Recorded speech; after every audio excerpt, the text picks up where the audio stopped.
the voice of FIU. We reppin' to Miami, the Heat, and the Panthers too. We reppin' for the Marlins, the Dolphins, that's how we do.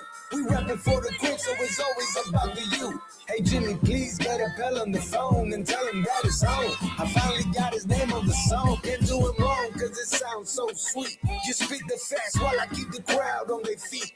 Football season be the reason that I be bringing this heat. Georgia music representing 104.3. Hey, show. Welcome to the show. Welcome to the show.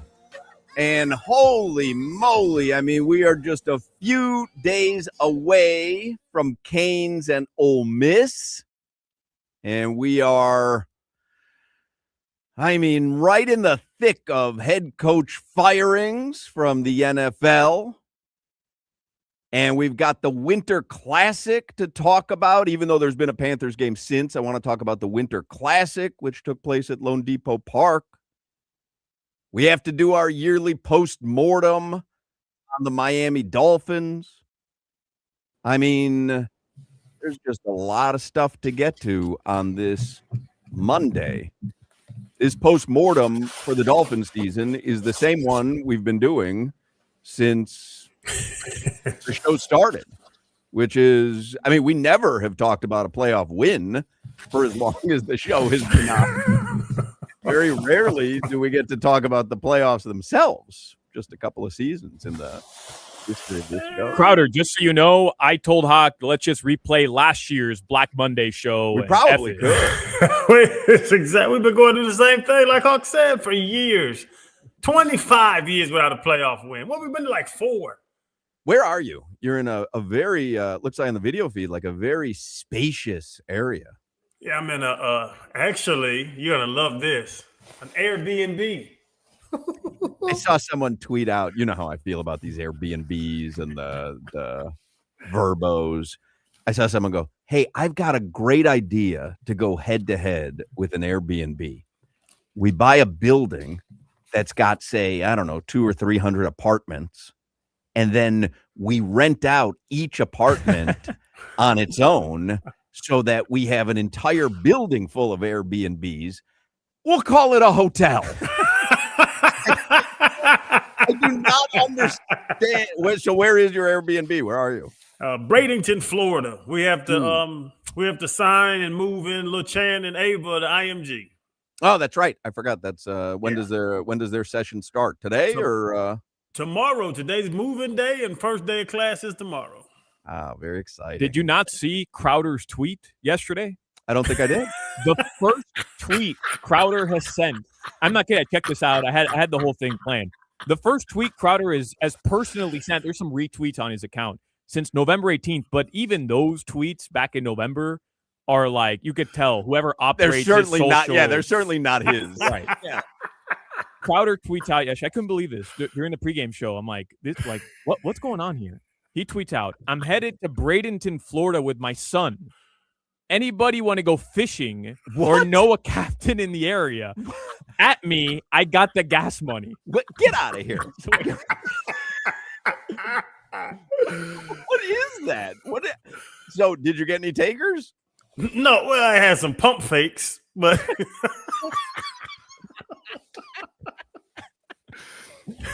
hey, my cousin loves to fish. Well, do something. You are so odd, man. You are, because Chad Johnson does that all the time, but generally it's like, hey, do you want to pick me up at the airport? I'll give you $500. Crowder's offering gas money from like Bradenton to some crick. So, Crowder, you're saying it didn't work out with wine guy, advocate, relationship builder, 8th generation Floridian Dan Thompson? Me and Dan didn't link.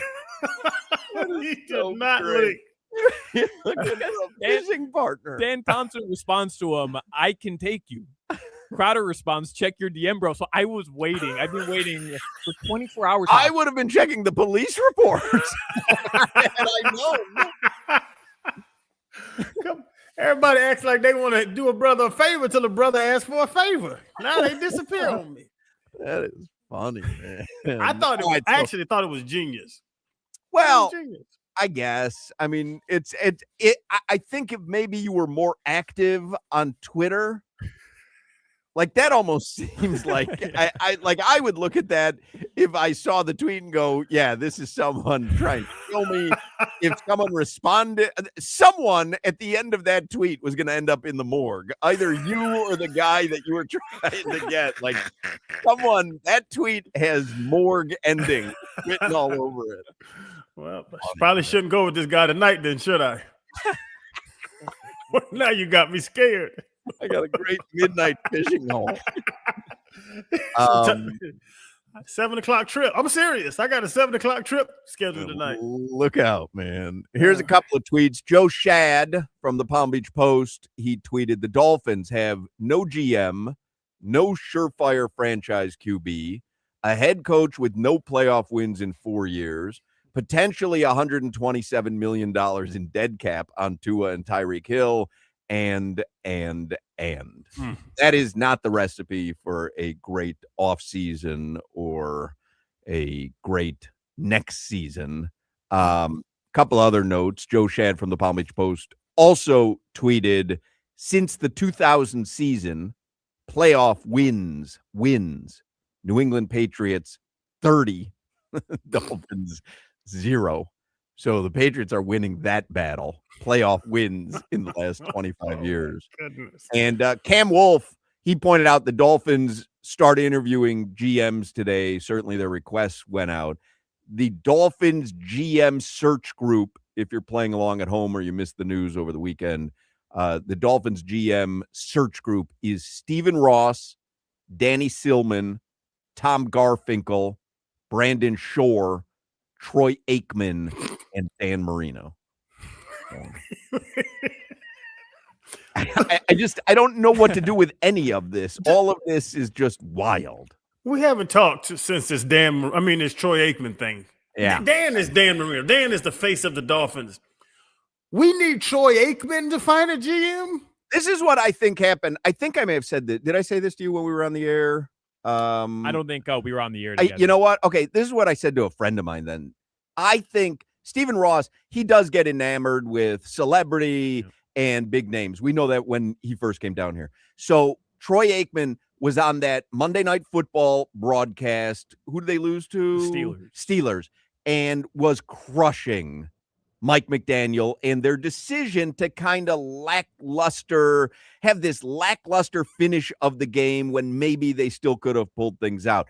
And this is just my guess, that Stephen Ross called Troy Aikman the next day or the day after, and he's like, hey, I heard that you were being very critical of Mike McDaniel, and I was curious what your thoughts, like you thought that was bad coaching or whatever. They start talking, and then Stephen Ross goes, you know what? I'd love to have you part of my GM search committee.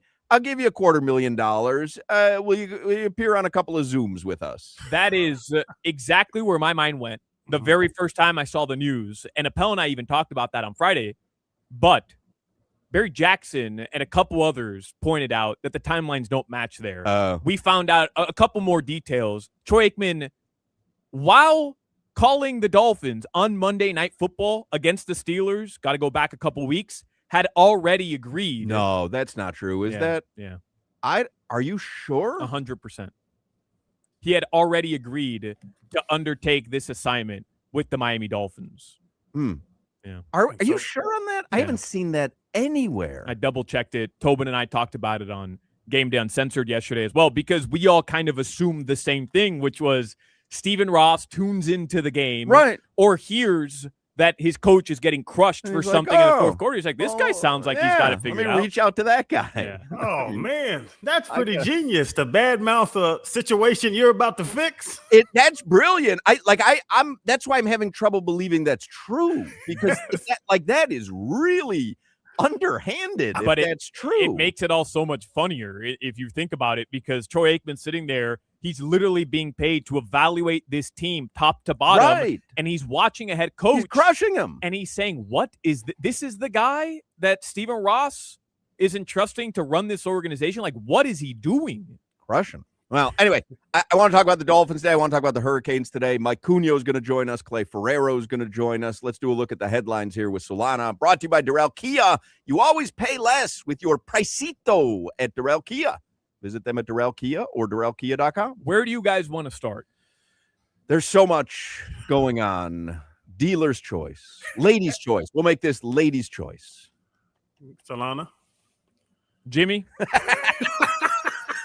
Don't look at me, Jack. Well, with that blouse you have on. It's a dry fit. That ain't no dry fit. That's the opposite. That's a wet fit. I'm not certain you know what a dry fit is. Help me. You got on the blouse? Mike McDaniel spoke after the game yesterday, and I know he's supposed to meet today as well with the media. I don't know if that has already begun or not, but Mike McDaniel spoke often yesterday. I don't know how much you guys listen to this about the future. Yep. And by the way, I don't blame him. Like, he hasn't been fired Well, it's yet. what he's been asking. It's what they're asking right. about too. It's not like he's just off the cuff going, I want to talk about the future. But he did speak several times about the future and like if he's going to be here. ESPN reported before the game yesterday that there hasn't been any decision. Josina Anderson this morning, quote, I'm told Dolphins head coach Mike McDaniel has been recently expressing confidence about his job status to others.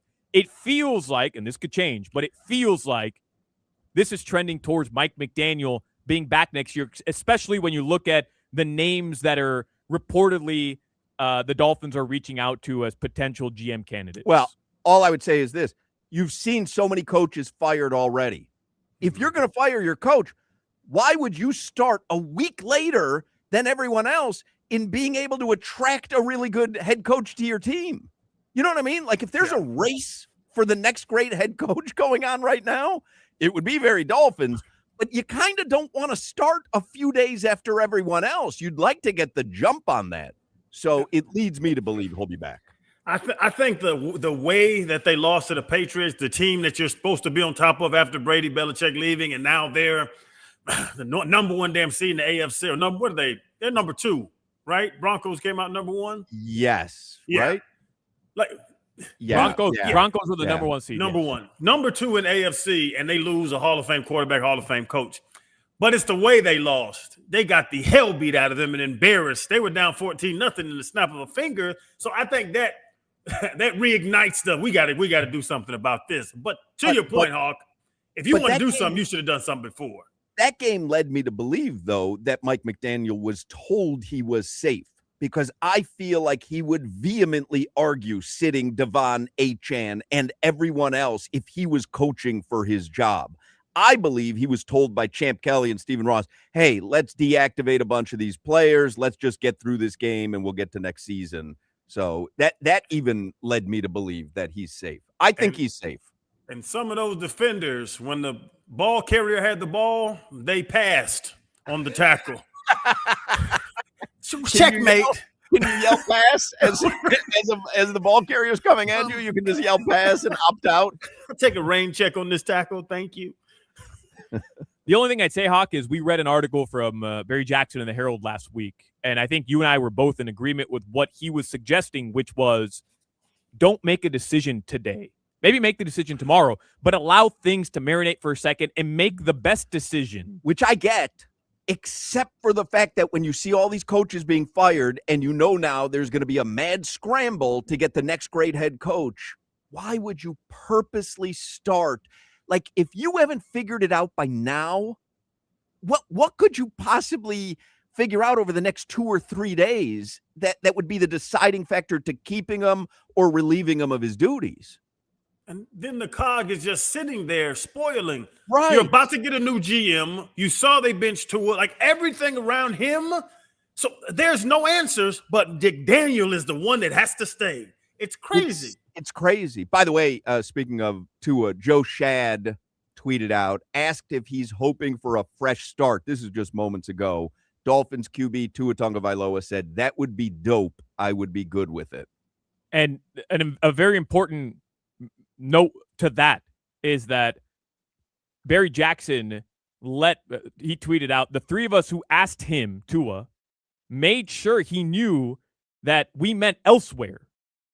So he answered that question. Because you could say, oh, is he hoping for a fresh start next season with the Dolphins? Right. Like, okay, we got this season behind us. And maybe he will say that's what he was answering. But Barry Jackson is clarifying that we made sure he understood what we were asking him. And Barry Jackson says, He very politely declined to speak beyond that. Yeah. Yes, Tua wants a fresh start because he has $53 million guaranteed. He'll go anywhere. He's gonna get paid. They don't like him here. They benched him. Yeah, they need to ask somebody else, not Tua. We'll get back to the Miami Dolphins, but there are 6 names that have already been reported, whether from Ian Rappaport, Tom Pelissero, Adam Schefter, potential candidates the Fins have requested interviews with.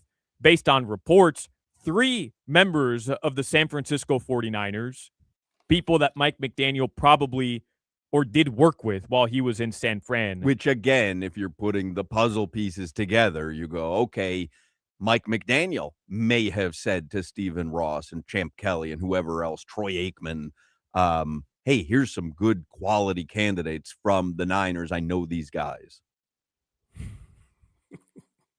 Mike McDaniel's now calling the shots. So he's a losing coach that now is partial owner? What is going on here? What is going on? And there's an Eagles assistant GM, Alec Hallaby, Rams assistant GM, John McKay, Packers VP of player personnel, John Eric Sullivan. The 3 names from the Niners: VP of player personnel, Tariq Ahmad, the director of scouting and football ops, Josh Williams, and the assistant GM, RJ Gillen. To be fair, all of these organizations are winning organizations, which I think has to be the right direction here. You want smart people who are making smart moves in other places. But yeah, the Niner stuff is sketchy. By the way, there's just a tweet from Tom Pelissero. The Falcons have requested an interview with Anthony Weaver for their head coaching job. Deuces. Adios. As you just said, Solana, you want to interview winning people from winning organizations. Unless you're the Falcons. He pissed me off the last 2 weeks. And Weaver. People are crediting Anthony Weaver. And, like, I get it. At times this year, the defense looked better. He pissed me off the last 2 weeks where he's talking about all the things he would have done at the start of the season, and then he's blaming new faces and young players. And it's like, yeah, but you're paid to know that going into the season. You're right. You did have new personnel. You did have young players. You did have to fill a bunch of holes with different guys. But it's your job to evaluate that before the season and make the proper adjustments. Not complain week 17 and 18 that you were given, a bad group of guys to start the season I with. feel like Anthony Weaver and Vic Fangio have a text thread together, just crushing McDaniel. Like, just going, can you believe what we've gone through as DCs on this team under this guy? This dude is terrible. Please get away from him. He's requesting conversation to get out there. But no, I'm with you, Solana. But almost to that point of our joke, is he overcoming McDaniel? Like, do people look at him as, damn, Weaver can call a defense? He's on this soft, uncultured, no culture having team, and he's still making it work. So I guess I'm defending him because I would never think he'd have a head coaching opportunity coming up here. You guys see Perk's story about Mike McDaniel's bat that he's carrying around the facility? No. Oh, my, you didn't see that? No. Mike Cage, a live bat. Yeah, literally a bat. A rabid bat. His pet baby bat. You didn't see this story, Mom? Listen, you guys want a culture change? We're all going to have rabies. That'll toughen us up. Mike McDaniel, Chris Perkins found out over this past week that Mike McDaniel, over the past couple of weeks since Chris Greer was let go, has been just casually walking around, carrying it to meetings, carrying it to practice around the Miami Gardens practice facility, a legitimate wooden baseball bat, like a Louisville Slugger. Interesting. He's taking it to meetings. He's talking to players while holding said bat. And he's just carrying it. It's supposed to be some sort of euphemism for what? Damn, did I get that right? I'm not certain. I'd like to hear it again in a sentence. Euphemism. Euphemism. Euphemism? Mm-hmm. I got it. It's a message for, I don't know. No. You tell me. That's such a great segment too, man. I want to see what the definition of euphemism is. He got to defend himself. How do you spell that? U-F? Well, first of all, it's euphemism. Yeah. Not, That's what I said. Yeah. no, it's not. My N's sound like M's. A mild or indirect word or expression for one considered to be too harsh or blunt. Yeah, it doesn't, you can't, an object wouldn't be a euphemism for Yeah. something. It's the what coach was that had the lobster trap in the locker That was room? Wani. Mhm. This is him saying we But got at to least he toughen didn't carry it around with him. up. He just tried to put it somewhere. Like he went to Home Goods. He saw a lobster trap. He's like, yeah, I'll put that in the locker room. And let's be honest, you don't have to be in a locker room to know this. Those 53 guys see that little dude walking around with a bat. Right. It's Are just they- a little dude with a bat. Hey, hey, Jordan, man, we got to tighten up, boys. Coach got that bat. No, does it squeak when he hits things? Well, Jordan Brooks declined to comment on the bat. He said, I don't know what it's for. I have no idea. He just declined. And guess what? Alec Ingold, there to the rescue, talked about the deep messaging that the bat provides. They better give Jordan Brooks some money because he's going to leave. He can't stand this damn place. Leroy Horde confirming via text that you said euphemism. Hey, Leroy, I listened to all 4 hours today, bro. I'd settle down. I listened to all 4 hours. I've got some audio. Anything else in the headlines? I want to get to Clay Ferrero. The Heat split over the weekend. Lost to the Wolves, beat the Pels. They begin a 4-game trip tomorrow against Minnesota again. And Zion Williamson stinks. All right. And the Panthers did lose in the Winter Classic, I can't argue it. but probably had the biggest win of the season, not just for the Panthers, maybe in the NHL yesterday, beating the Avs, who apparently are like on pace to break the all-time points. They're record. like an unbeatable team. It's ridiculous. Yeah. Well, they played the Panthers. That's right. And it was Tarasov, right? I Amen. don't even think it was Bobrovsky yesterday. I have no idea. I didn't watch. It wasn't Bobrovsky. So it was Tarasov, yeah? Well, go Cats. Weather in South Florida. Beautiful day. A little hot, but beautiful day. That's your weather. It is a beautiful day. Clay Ferrero from Local 10 is going to join us next. Gulfstream Park, speaking of beautiful days, is in action in beautiful Hallandale Beach. The championship meet is on, featuring live racing every Thursday through Sunday. You can witness the nation's top horses and jockeys compete on the iconic Gulfstream track and enjoy the thrill of racing all season long. Make it a full day out in 10 Palms Restaurant with premium dining, unbeatable track views, and convenient wagering options. Gulfstream Park also offers the hottest slots and electronic table games and combines the excitement of casino gaming with the thrill of thoroughbred racing in one electrifying destination. The road to greatness begins at Gulfstream with the Holy Bull Stakes coming up January 31st. Experience the thrill as the top 3-year-olds make their season debut in this pivotal prep race, setting the tone for an unforgettable championship meet. Enjoy a full day of live. Solana wants to jump in so badly, but that was just a misspeak. That wasn't euphemism or Pivotal. whatever you said. Enjoy a full day of live thoroughbred racing, trackside dining, and unmatched energy of a South Florida racing tradition. Also on that same date, the 31st, it's Taste at the Track, tacos and tequila. Enjoy a variety of Latin-inspired dishes paired with your favorite premium tequilas and handcrafted cocktails. The Flamingo Room, located on the 3rd floor at Gulfstream Park, boasts one of the best views in South Florida. Get your Holy Bull Stakes tickets now and your Taste of the Track tickets now at GulfstreamPark.com. This is Hoch, Crowder, and Solana. I would love to have a cup of coffee and a piece of pie with Mike McDaniel at Denny's. Go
Yeah. So this week we're talking a lot of Canes football, Dolphins season post-mortem. We've obviously got the latest on the Heat, the Panthers, Canes basketball. Don't miss a thing. Make sure you download the Odyssey app, or you can listen to our podcast on the iHeartRadio app or TuneIn app. And then you mimic Hochman, Crowder, and Solana, your favorite show. And you get us wherever you listen to your podcasts. All right. Clay Ferrero is on the Toyota of Hollywood hotline. And Clay Ferrero is a sports anchor and reporter on Local 10 here in Miami. Before we talk football, I remind you, the best place to get geared up with Canes gear is Caneswear and Davy, baby. And you better be geared up right about now, Jack.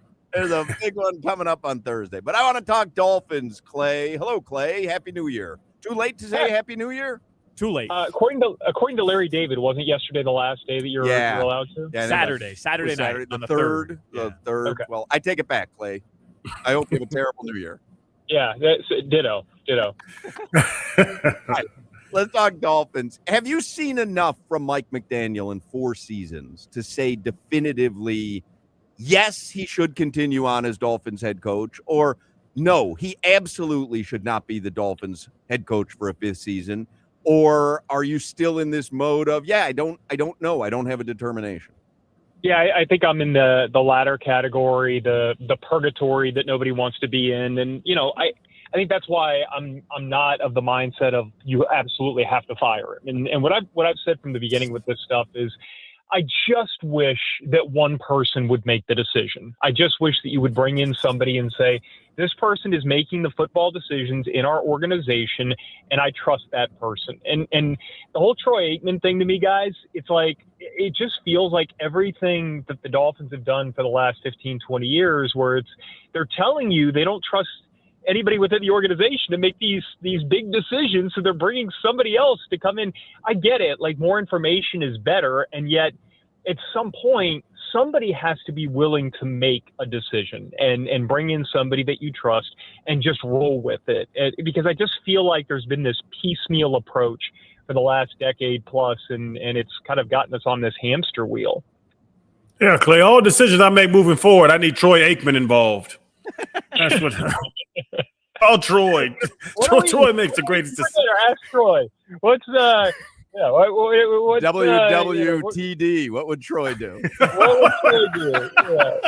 Yeah. You see, what would he go to Oklahoma? I know he's UCLA, started Oklahoma, so I don't know if he's like a sushi or a steak guy, but we're going to consult Troy on every decision we make. And Clay, with the McDaniel thing, because we talked about it too, where Hawk was bringing it up earlier, where we're so far behind on the coaching hire, search and everything. Like, now you fire him. Now, there's so many other guys that you could have talked to if you fired him week 4 or 5. But the thought of keeping a guy around just because you're comfortable with him, because I joke about it. If you talk about his entire time as Dolphins coach, you're going to talk about the 70-point game against the Broncos in 2023. That's the highlight of his entire career. You keep a guy around for one game 3 years ago, it just doesn't make sense to me. No, I agree with that. And I think, I'm sure there is more to it. And yet from the outside, there really isn't. And I think my thing with all of this is, if you're going to ask me what I would do, it would be, let's, for the first time in forever, not the quote Frozen, but for the first time in forever, like, let's rip the Band-Aid off and just have a cleansing. Like, let's have everything start fresh.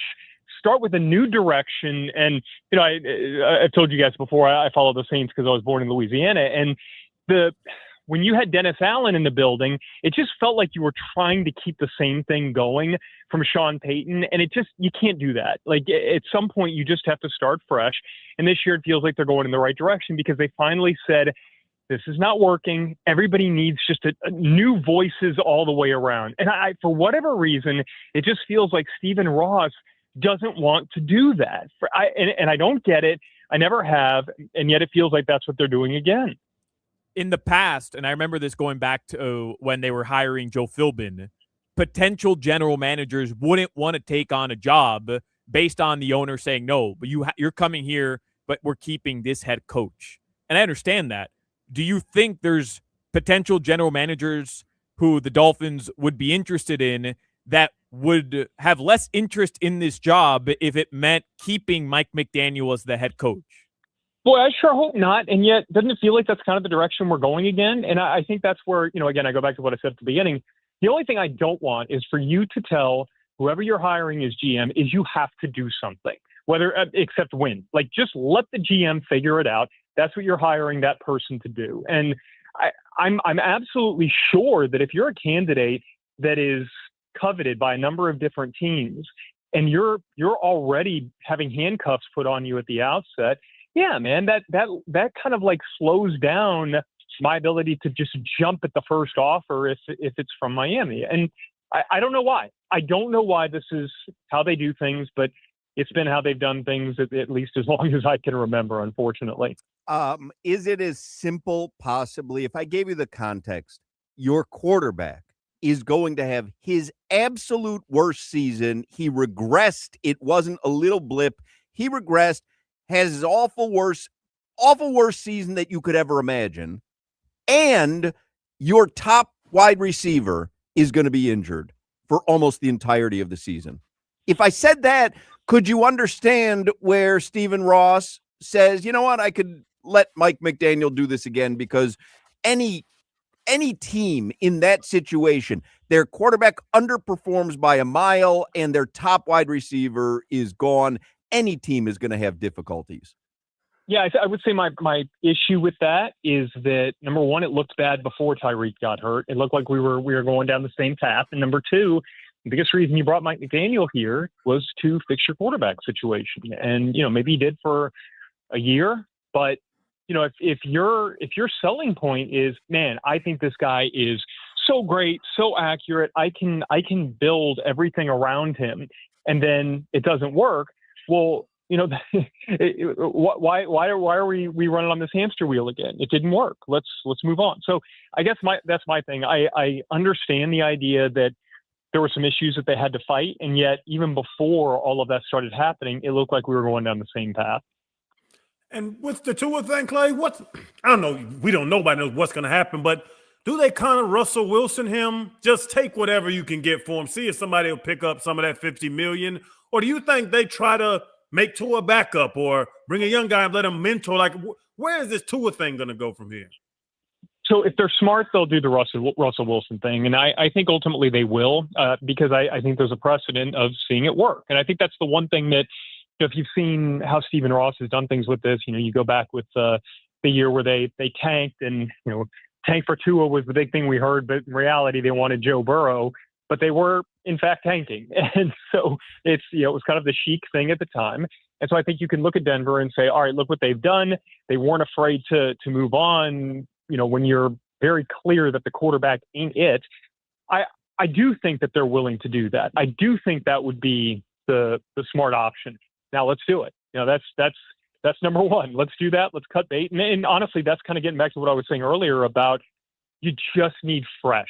You need fresh all the way around. You don't need any of this. And, I think unfortunately, Tua is not the player he was 2-3 years ago. So you're not getting that back. So cut bait, move on, and hopefully he finds a spot somewhere else as a backup, and everybody can live happily. With that in mind, Clay, the Dolphins have the 11th overall selection. What's your philosophy here in terms of what they should do? And I know we don't know the GM, we don't know the next era, what it's going to look like. Kicker.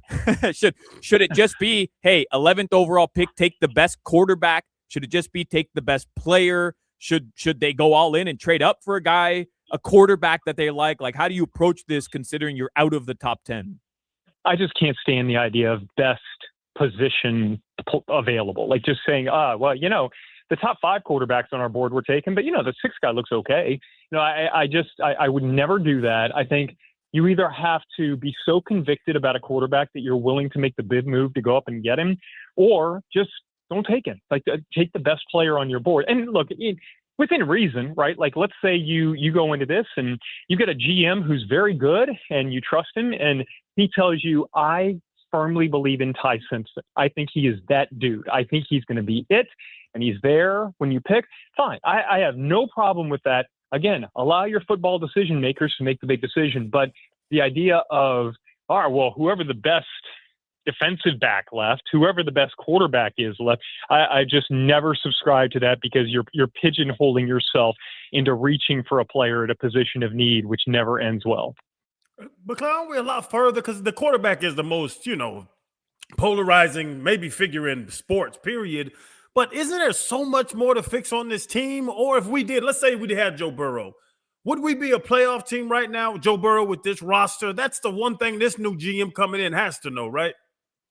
But yeah, and I don't have the answer to that. What I will say is once you've got the quarterback question figured out, you can figure out everything else. And, until you do, then you're trying to figure out everything else while still knowing that none of it may matter because you don't have the most important question answered. So I throw every resource I can into trying to figure that out. Let's see if Baltimore, whatever's going on with Lamar Jackson and John Harbaugh and all that stuff, like, hey, give a call. Let's see what happens. Like, call around, see if there's any of these guys that, and by the way, you would have to look at Lamar's film and figure out why it felt like he regressed a little bit. But I think you need to shake every tree, man. You have to look all around. You have to do every piece of due diligence that you can on the most important position in team sports, because until you have that answered, I don't care what you do elsewhere. You can have, to your point, you can have a really good roster beyond that.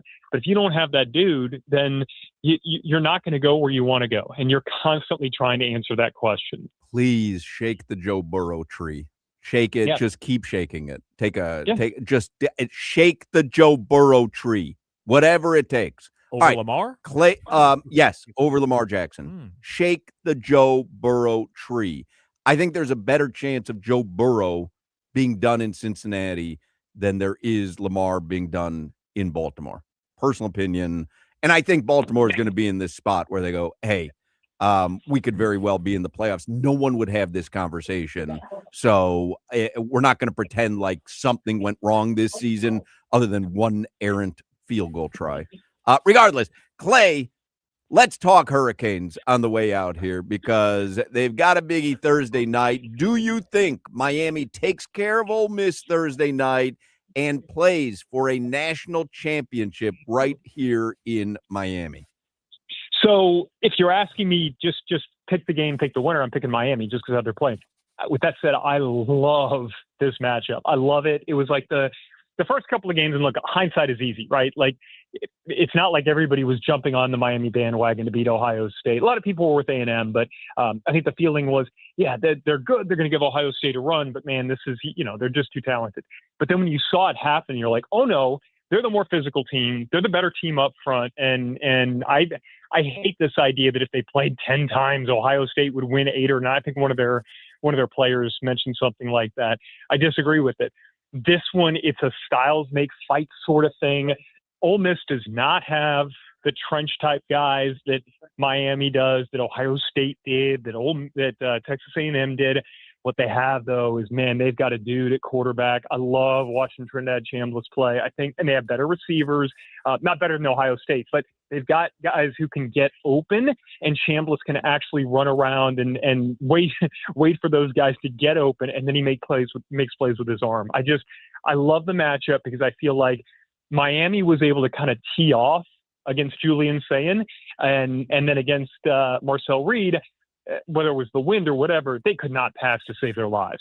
And so now it's like, man, it's another test. It's another level of you got to defend every blade of grass against this team. I loved what I saw in that Georgia Ole Miss game. So for me, it's not that Ole Miss is not as good as Ohio State is, but man, the matchup is just so much fun. And to that point, Clay, I was out arguing with somebody recently. I like Ole Miss over Georgia because of the fact that you said Ole Miss is graceful. They're a graceful team. Chambliss is amazing. You love watching him play, run around and all that.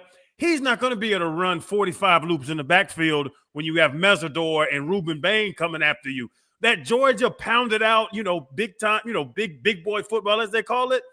I wouldn't want to see that. I think UM can go out there and, like you said, little boy, almost a very graceful team in Ole Miss. Do you see that, talking about styles makes fights? Because I love this matchup. Oh, I can absolutely see it. I think where I want to see it is it's just different. And I don't think, for example, Georgia's big guys up front are not as good as Ohio State's. And so the fact that Miami was already able to bulldoze those guys, I kind of love the idea now that they're just from a football perspective, a matchup perspective, that now you're seeing something a little different. That now you're seeing, all right, let's see. I agree with you. I think it's going to be he's not going to be able to do against Miami what he did against Georgia, and yet he's going to do it a little bit. And the question is, can he make enough of those plays to force Miami to get out of their comfort zone offensively a little bit? Like they were never forced to get out of their comfort zone. They were able to play their game against both the first two teams they played. And now if Ole Miss, now look, it could very quickly be, 28-0 because Ole Miss can't do any of that. And then all of a sudden you are in your comfort zone. But if Chambliss makes just enough plays, then it forces some of the pressure to go on Carson Beck to make some plays with his arm and some of those young receivers to make some plays, which we know they can do, but it's just a different way that they would have to win this game. Clay Ferrero from Local 10. Who's going out to Arizona from Local 10? That'll be Will again. He's a Hurricanes grad, so this is like the dream assignment for him. Understood. Man, let's bring it back home. Clay got a couple back-to-back Stanley Cup finals that he got to cover. Didn't he have to go out to Edmonton? Yeah, he got the Edmonton assignment. So, no, I didn't. Thankfully, I got to cover it, but it was so much fun being a part of that, and like I can fully embrace the idea that a grad gets to travel and see this sort of thing. Yeah, I'm really excited for Thursday night. Clay Ferrero, watch him on Local 10. Thank you, Clay. Take care, guys. All right, there you go. Clay Ferrero as we talk Canes and Dolphins and Heat and Panthers. I mean, we got action, Jack, here in the brand new year. So don't go anywhere. We'll come back with more Hochman, Crowder, and Solana in a moment.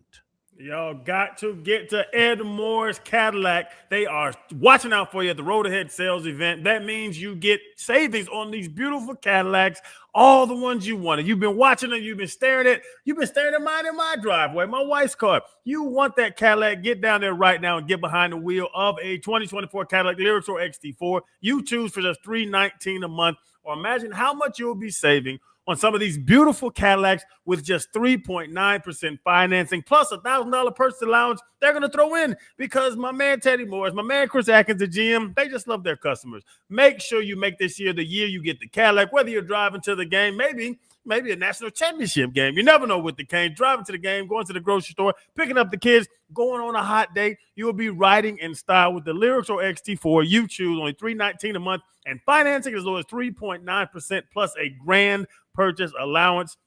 Get ready for the road ahead at Edmore Sawgrass Cadillac. And remember, I'm telling you, it is an amazing feeling to be backed by Moores. This is Hoch, Crowder, and Solana. I used to spray paint raccoons and see if they come back in my yard after I catch them. It's a great move.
We back at it with the steady, Hotman, Crowder, and Solana. 305, cafecito time, dame una colada. Got some interviews next, always got dope guests. Get the cesspool live, dropping comments and likes. We about to get right, talking sports, my G.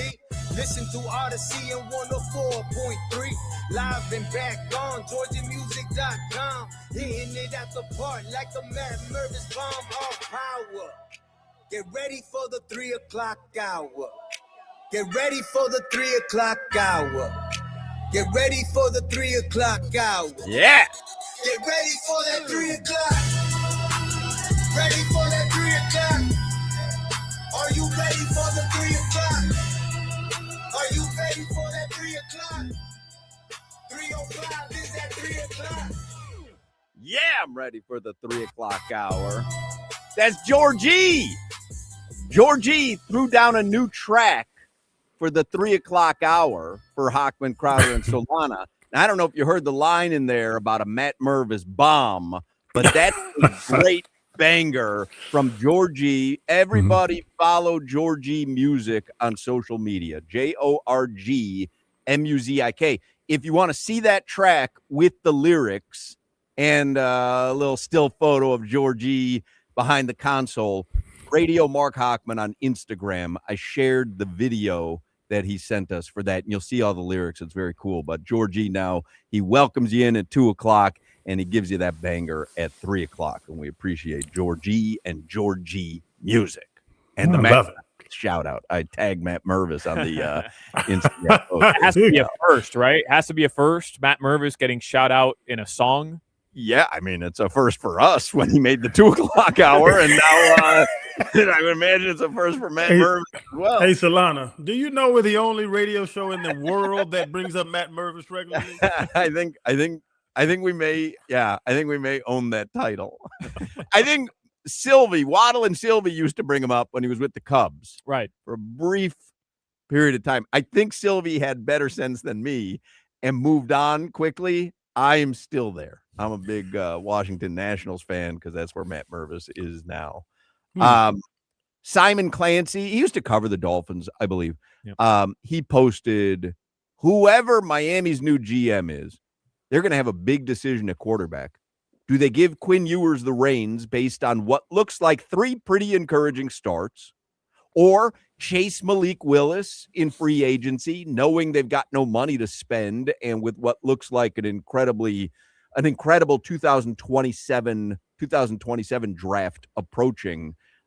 There are just so many questions, kind of like what you were asking Clay there, is like, is it as simple as find a quarterback, or are there more pieces to fill? But the quarterback question is so difficult that unless you can get Joe Burrow or Lamar Jackson, it's almost an impossible question to answer, especially if you end up having to eat the Tua money against the cap. Oh, 100%. And like you're saying, if it's Burrow or Lamar, I'm with you. But we don't know if Mendoza's going to be. We're going to give up 3 years of drafts for Mendoza? For you don't know. Simpson? We don't know.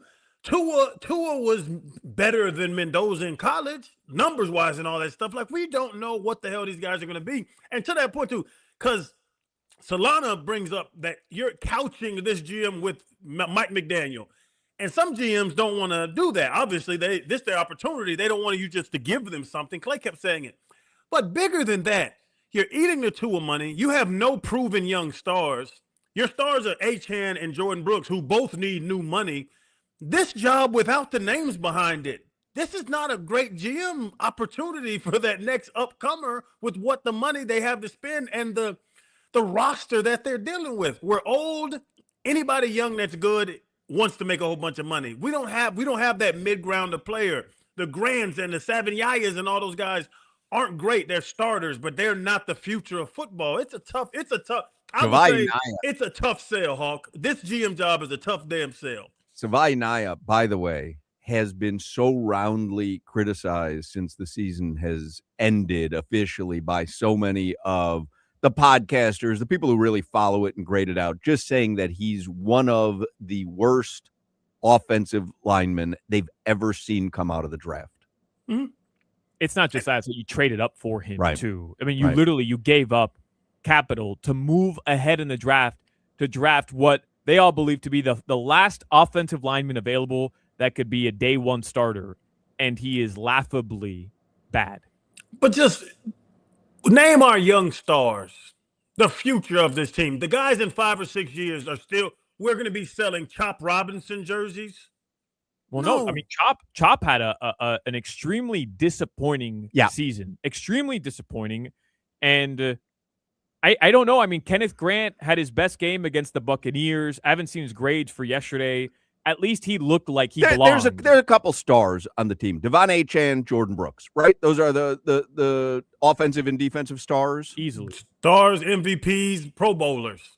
I'll even give you Riley Patterson. I will. I'll give you Riley Patterson. He's a special team star. And I think Jake Bailey had the best season statistically for a Dolphins punter in history.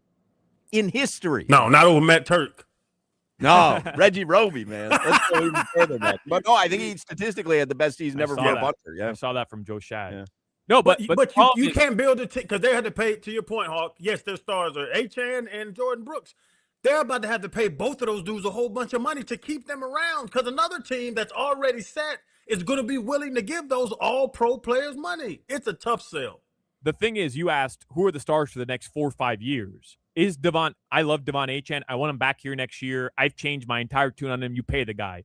But with the way that they use him, Omar was saying this yesterday, or Perk maybe, with the way that they use him, I mean, the amount of touches he's getting, Crowder, and then they pay him, and they continue to use him that way, he's not going to be that dude anymore in 4 or 5 years. Just wear and tear. But I hate doing that where you go, hey, he's going to be really good, but at some point he's not going to be really good. I just hate that. Remember they did that? Who was that Nationals pitcher? Steven Strasburg? Mm-hmm. It was like, hey, shut him. They were having that record-breaking season. It was like, hey, shut him down at the end of the season because you want to make sure you have him for the next few seasons. And they missed the playoffs, and they didn't go back to the playoffs for several seasons after that. I understand what you're saying, but I hate the notion of, yeah, Devon Achane is great. He's the best thing we've seen on offense in a long time, but you can't give him a contract because he's not going to be great 3 or 4 years from now. It's not what I was arguing, though. I'm saying pay him, but understand that in the 4 to 5 year rebuild, I'm not talking about next year, but if we take the longer approach, which you don't have to, he may not be the guy that you're paying right now. You know, so you can't just say, okay, we've got Devon Achane, we've got the running back position. No. And it comes from the tree he's coming from, the Shanahan tree. Devon Achane is Christian McCaffrey. Passing, running, catching out the backfield, zone scheme, small guy that pounds of rock as well, can run on short yardage, but he's not Christian McCaffrey. I'm not saying he's that. I'm saying you would have said that about Christian McCaffrey 6 years ago. When he was in Carolina, he kept getting hurt. But they pay him, and now he's the best running back in football. So if he can Christian McCaffrey this thing, we have a chance. There is wear and tear on running backs. That's why their careers are short. But it's funny, I'm going the other way. You ought to say he's the white something.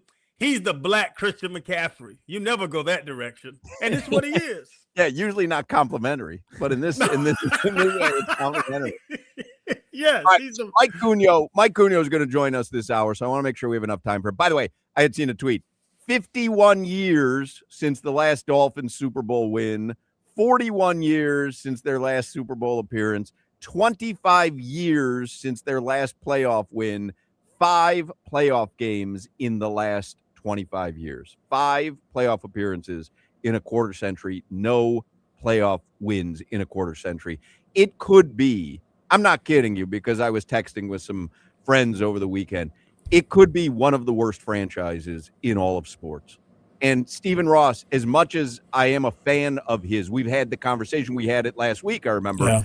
As much as a fan I am of Stephen Ross, his 17 years as owner of the Miami Dolphins has been a gigantic exercise in futility.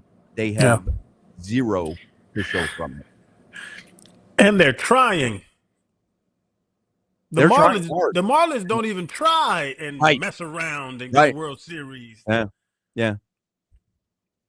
As bad as the cap situation is and the overall roster situation is that Crowder was saying earlier, that this is not an attractive destination for an upcoming GM or for the next big GM. I don't know, man. I still think, I go back to what you guys were saying.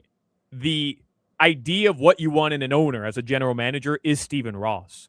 You're still in Miami. You're in a prime market. You've got an owner who will give you all the resources you need. He'll go out and get Troy Aikman in 2026 if you need. I'm not defending Stephen Ross. I'm just saying, as bad as the situation is, and it's bad, I don't think this is a bad job for a general manager if they have the job security of, hey, this is going to take a couple years. Give me a couple years to turn it around. If Stephen Ross is bringing somebody in and saying, you have a year to figure it out, I want to be in the playoffs next year, then yeah, I mean, this is a brutal situation to be in.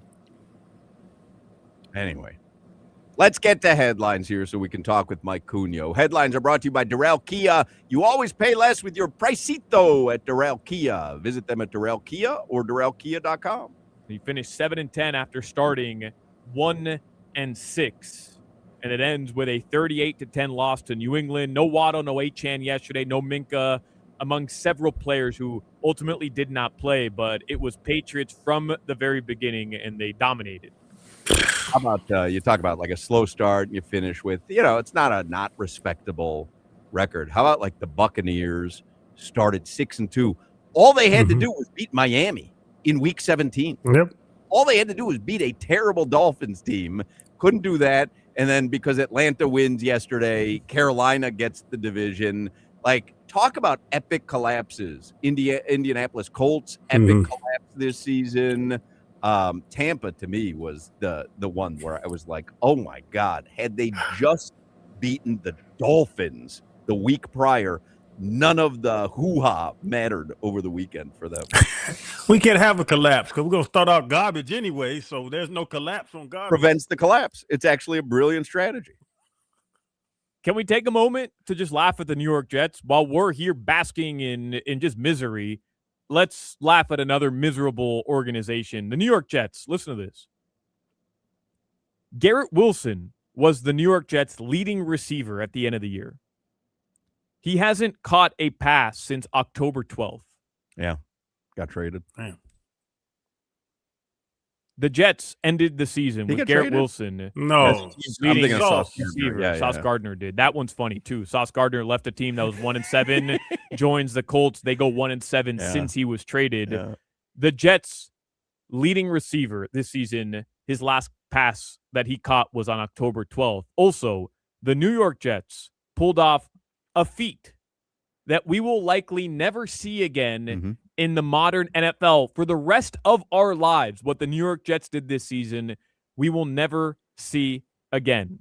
The last time a professional team went an entire season without an interception was 1933. The leading passer that season threw for under 500 yards. The New York Jets this season did not intercept a football. It's impossible in a 17-game season with the amount of yardage that quarterbacks are racking up. It really is impossible to not grab one interception from a tipped ball. A tipped ball. I mean, come on. Nah, You don't have to jump and out every game. Just a fat Crazy. dude hits a fat guy in the helmet and it flips up in the air. That's that. When it rains, it pours for terribleness. I mean, they are terrible. That can't be a better situation than the Dolphins, can it? The Jets? They didn't fire their head coach. I mean, they're Yeah, kind of riding it out. Well, They also have 750 draft picks over the next 2 years. and I did I read something that they're just going to buy out Justin Fields, just going to release him and eat the contract because they signed him to I think it was 2-year, $40 million deal. Yeah, it makes sense though. Yeah. I mean, whatever. Yeah. Hey, let me ask you this, because I can't go back. Jalen Waddle is a sit out the last week of the season guy if you're not making the playoffs. Yeah, I owe you an apology. Yeah, on I don't know what's going on there. I know the drop off from wide receiver 1 to wide receiver 2, which is Hill to Waddle. And granted, any drop off from Hill is going to be pronounced, but it was massive, massive in my opinion. Yeah, and I just Achane, let him sit out. He carried this team. Yeah, Waddle has an off. Waddle's off the game for what? For what? He's not a wide receiver one. Never going to be. He's never been in his life. I don't think so. I don't think so. I think he's a very good receiver, but he's not a game changer. Your wide receiver one kind of needs to be a game changer. Yeah. He's not a wide receiver one. I was wrong about that one, Crowder. But to be fair, you would agree. Tua Tagovailoa's worst season this year. Affects also the receivers affects that and contributes to that. Yeah, absolutely. The fact that Tua couldn't throw the ball 15 yards without it just looking like a duck in the middle of the field affects that. Yep. And the fact that, but to be fair, Waddle, I mean, how did he have a single reception down the field this year? Like a single one, maybe one in Carolina, which should have been the game-winning touchdown. Like that's the only one I can think of. He had a couple because you come in Monday and throw it in my face, and he'd have 2 for 60. Yeah, but tough for me to do that after Zay Flowers literally dominated in the game yesterday. Yeah. It's all right. I have Riley Patterson in my back pocket at any point today. Also, the fact that 1 year ago today, Hoch was calling Chris Greer, Mike McDaniel, and Tua Tagovailoa the big three. Yeah, but you didn't let me finish the sentence.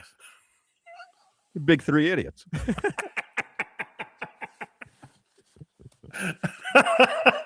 We cut him off. They're always cutting me off.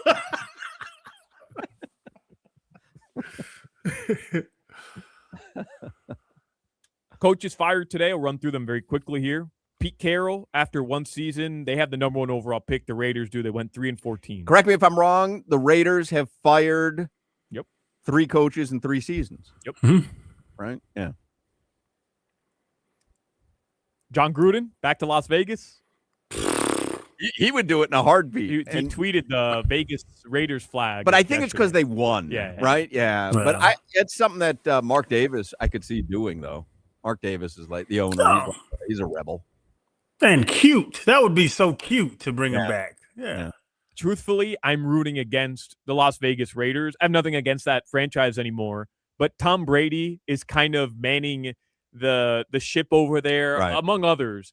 I'm rooting against Brady as an executive. I saw that he is looking to bring in Brian Flores as their head coach. 2-1. He's the favorite to be the next Raiders head coach. Now, that's interesting to me. Is that payback for Brady saying, thank you for saving me from becoming part of that Dolphins organization when you walked off the boat when I had gotten on and they were recruiting me and it became a whole big thing. I ended up in Tampa, won a Super Bowl. Who the hell knows what would have happened in Miami? But I know that everything there just turns to dirt. They met on the dock and never lost contact. Never lost contact. Said, I'll pay you back for this at some point. I got you, Flo.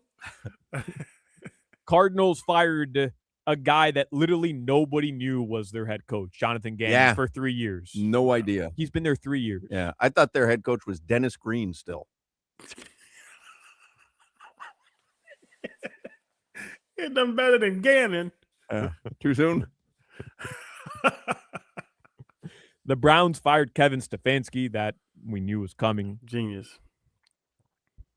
The Falcons fired Raheem Morris and their general manager, Terry Fontenot, literally like an hour after Raheem Morris finished his post-game press conference, was seen hugging the owner, Art Blanc or whatever his name is. Blank. Yeah. Art Blanc. Mont Blanc. He owns the pen store, right? Art Blanc. We're walking to this one of these Mont Blancs. We're walking What to these did stores. you make his name? Who the hell's buying a pen for $5,000? Yeah, people love their Mont Blanc pens. They do. They do. The hell? Like I was like, oh, my fiance, business owner, walked in there in Dadeland Mall. But I feel that way about watches. But people love timepieces. Like I just don't understand it. Right, but the watch you always have on your wrist, like it's an accessory. But imagine you're signing important documents and you're doing it with a $5,000 Mont Blanc pen. It's a status symbol, just like jewelry, just like everything else. Yeah. I mean, you can get a Coach bag. You can get a Target bag. They're carrying your items. I told the lady, I'd like to buy a pen. She said, okay, over here, cheapest pen in that place was 5 Gs. Well, I mean, if you're walking into a store that literally only sells pens, don't you think you'd be better off like just at CVS buying a pack of pens? Like, you think the store survives on $1.99 pens? Like, the store only sells pens and writing utensils. Like, Oh crap! Here comes the big guy. yeah, like put 2 and 2 together there. You're like, you can't be surprised by the prices. It's like, you know what? On second thought, Office Depot is more my range. So let's see. I can get a pack of 10 pens for $3.99, or I can buy this Mont Blanc.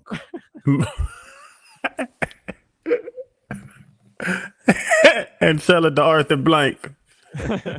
Arthur Blanc.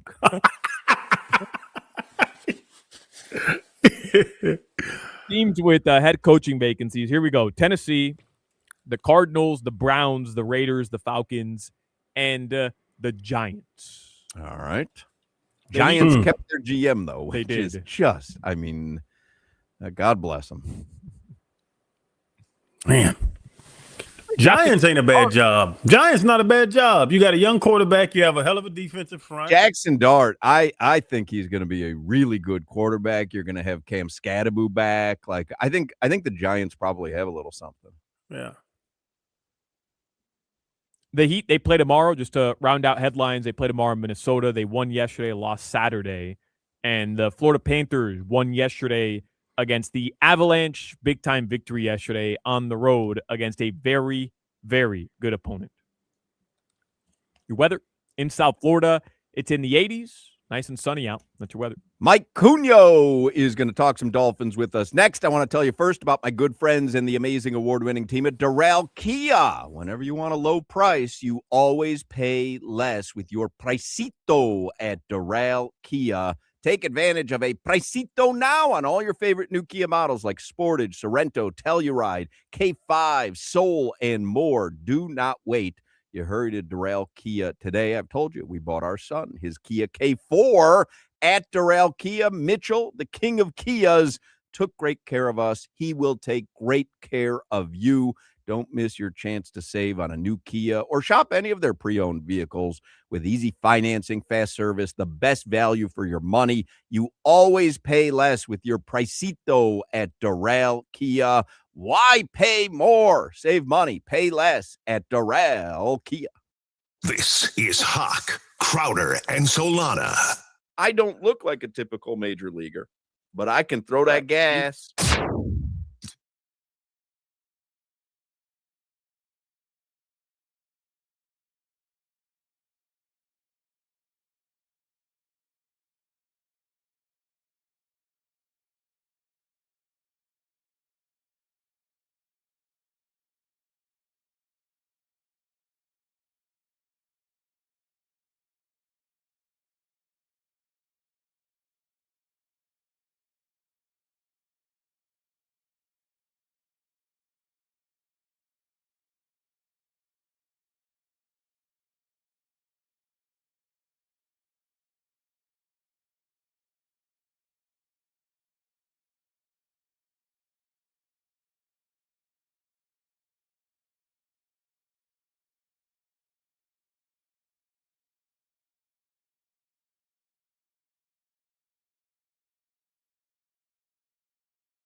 They play this in Apollo 13.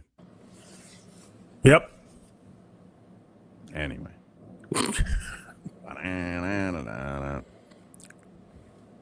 Your microphone is so terrible. It can't be. I got the Yeti. I know, but it's just unless Solana and I are just hearing the ambient noise, but it's like just loud. I'm hearing it too. Yeah. Well, I mean, Hell with you, Jimmy. Anyway, Mike Cunio's on the Toyota of Hollywood hotline, and you can watch Cunio on CBS4 and oftentimes on CBS Sports HQ nationally.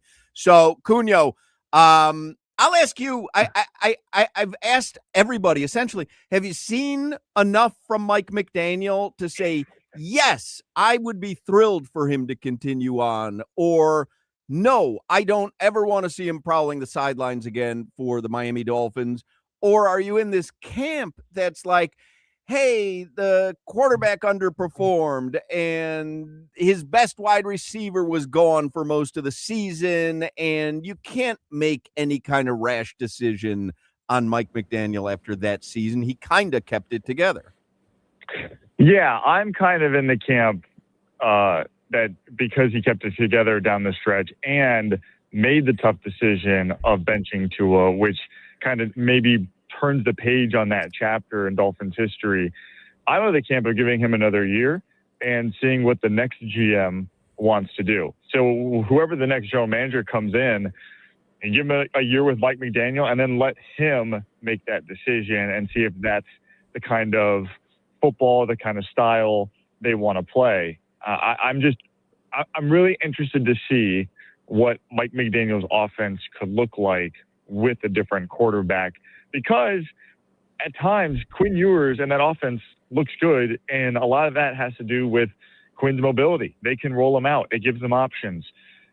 When unfortunately because of Tua's lack of mobility, I feel like when he rolls out, it's like everyone on defense, okay, just go guard a man, because there was no threat to really run. And I think with Quinn, you do have that little extra added element. And that's why I would like to see the offense with another year and with Quinn or someone else under center. It can't be Quinn. It wasn't even my question. There's no chance they bring Quinn back as the number one, Mike. Is that even possible? Are you in a bathroom? What are you doing? I said he's got a terrible Holy. microphone, but he's also in an Airbnb that's way too echoey. It can't. Well, why not? What I'm looking for is just opening up the competition. Wait a second, Cunio, because I'm watching him on video. So you made fun of the sound, and then Crowder started looking at the microphone as if he was going to fix something. I want to know what you were doing there, Crowder. It's a button on the back that says pattern. That sounds 1,000 times better. Yeah. It sounded like you were yelling into the microphone jack. I told before, you. I told you it was the setting. The difference there was that he's actually talking into the microphone. No, it's 100% the setting. Okay. He had the setting wrong. Pattern. Yeah, you sound 1,000 times better. Solana. You'll see. All right. Go ahead. Re-ask your question, Crowder. I want Cunio to hear you in the delightful dulcet tones of Channing Crowder. There's no way, Mike, that they come back with Quinn. Just tell me that's not true. They have to do something. If it's a stopgap, if it's something, but you don't go into 2026 NFL season and say Quinn Ewers is our leader. No, but I think you can. I think you can say Quinn's done enough and shown you enough that he can play in the NFL to where at least he's a backup. I like the idea of them opening up the quarterback position to competition just in general, and having someone go and fight for the job. I mean, look what happened in San Francisco. They draft Trey Lance and they draft Brock Purdy, and it's all like the kind of talk there was Brock looked great in camp and then eventually ended up beating Trey Lance to the job, right? So that, or was it Jimmy Garoppolo? I can't remember at this point. I think it was Trey Lance. But that's what I would like to see. We haven't seen competition opened up at that position for the Dolphins in a long time. We sort of went from Tannehill to the stopgap of Ryan Fitzpatrick to Tua. I would say to all you guys, though, there might be a financial reality that you have to come back with Quinn Ewers, because if you really are done with Tua and you've got to eat all that cap, and then you can't make any kind of maneuver to get Right. someone worthwhile, just financially. I mean, Quinn Ewers is as cheap as they come. He's on a rookie deal. So just financially, you might be stuck with Quinn Ewers and say, hey, you know what? We'll give it a shot this season. He gives us, like Cunha said, more mobility than Tua did. It couldn't be much worse. And we'll at least have that year to get rid of the cap problem. And then we'll be able to make a determination about Quinn Ewers. I mean, ideally, I think you'd love to have him as a cheap backup, but there might be a financial reality that he's your starter. Yeah, and look, yesterday's outcome is a little weird too with the Patriots. So it could kind of skew the way you look at Quinn because he didn't have a full complement of weapons offensively, right? So do they end up scoring on a couple of those drives, especially the first one and maybe that first one coming out of the half? That game flips there because they end up having to chase after the turnover in the end zone and turnover on down. So they're chasing that whole game with Achane and Waddle and whatever other complement of weapons you want. Does that game flow change? So it's kind of hard to I don't know, judge Quinn on yesterday alone, but I've definitely seen enough to where you at least feel good about QB2 going into next year. And Mike, this is my original question was about McDaniel. Just all we've heard, even like you're saying, we had the 2023 season and, open it up, Denver 70-point game. We talk about it like it was yesterday, but also like the team discipline, the team identity, the stuff about their we're taking ping pong tables out of this and guys aren't showing up. And then Tua's throwing his teammates under the bus. And, guys, he even said it before last season during the offseason after 2024, he was like, well, guys don't care when I find them. That aspect to him being the head coach, minus the play calling, minus the on the field stuff, the identity of the team, and also the respect he has from inside the locker room. Yeah, but can't you say the same thing about going from 1-6 to making a run at the end? Doesn't that also show something that he was able to keep it together despite the slow start? Now, the slow start, if you want to criticize that's fair. They have to figure that out because it's a couple of years now we've seen these slow starts happen. But he does deserve some credit there for not letting the season completely get away from them. The final 4 weeks of the year, or really the fourth to last week, the last month, there was a chance to keep them alive. It was an outside chance, but he kept it together after a 2-6 start. If he's back next year, and it's looking like he's going to be, Mike, should he have a say in player personnel moving forward, roster acquisitions moving forward? And I take it a step further, just based on the reports of who the general manager candidates are, one could assume that, his relationship with some of these guys or the fact that he's worked with them or crossed paths with them in the past is influencing who the Dolphins are going to end up hiring. Should that be the case? Should he have influence in other parts of the organization other than just head coaching moving forward? Well, at a certain point, the chef has to have a say in the ingredients that he wants to work with, right? So I think there is on some level, no matter who the GM is going to be, that there will be some collaborative effort, unless you get a guy in here who says, I'm moving on from McDaniel right away, and this isn't the vision I have for a team. Then that would be the whole essentially a sweeping change here for the Dolphins. I just don't see that. I don't see that happening. So yeah, I mean, he's the one who runs this offense, and you hire an offensive coach so you don't have to keep hiring offensive coordinators every year because they get plucked by another team. So yeah, I think he does have to have some sort of say in what personnel fits this offense. And look, I mean, they've done a good job so far in terms of the run game. They've figured things out. They've made creative decisions with, the Daniel Brunskills of the world, moving him to that sort of tight end, sixth offensive lineman blocker, and that turned the season around. So there is some proof of life there in that offense that when he's, picking some personnel, they're having success. And Mike, when's the last time like a big decision, your pediatrician, CPA, financial advisor, just a decision you're going to make that in the middle of the night you say, you know what, I need Troy Aikman on my side. I need to make sure Troy Aikman's behind me. What's your it blew my mind. I thought I got catfished or something online. Troy Aikman's coming to help us find a GM. What do you understand about that? Yeah, that one's a weird one to me. I start to ask myself, does Troy Aikman want to get in the front office business? And is this his maybe first step in dipping his toe in that? I don't know. I mean, he's been around the league a long time. Obviously, he knows a lot of people. He meets with all these teams, all these coaches each and every week as he travels around and does Monday Night Football. So he does have, I guess, relationships with some of these front office people and guys he gets to see on a weekly basis. That would be maybe my only thing. And unless they're hiring a search firm, I know sometimes you see that teams will hire search firms for coaches and stuff. So maybe this is that attempt. Instead of going through search firm, you just kind of use the expertise in the building with guys like Dan Marino as well, and then an outside voice, which honestly, it sounds odd at first because you're like, well, he's calling football games, but he's also a Hall of Fame quarterback. He's seen what winning looks like up close. He's won Super Bowls. So, I mean, more information's good, I guess. I also think there's a new thing developing, which is double dipping from broadcasters and football players. Tom Brady does both. He has an ownership stake and a management stake with the Raiders, and he's a broadcaster. Troy Aikman, very well, because he's not giving up a TV job, which I think pays him $10 to $20 million a season.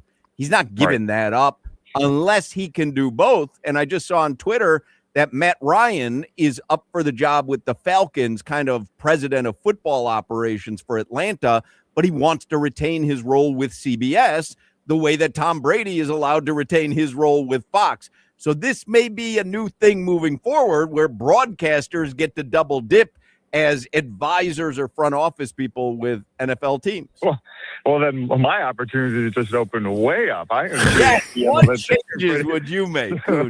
Hey, I wanted to talk Canes for a second, but I want to talk Winter Classic because we really haven't mentioned it, and the Panthers had a game yesterday. But I know you were out at the Winter Classic. What did you think, aside from the game, which was one of the worst performances the Panthers have put up in a minute?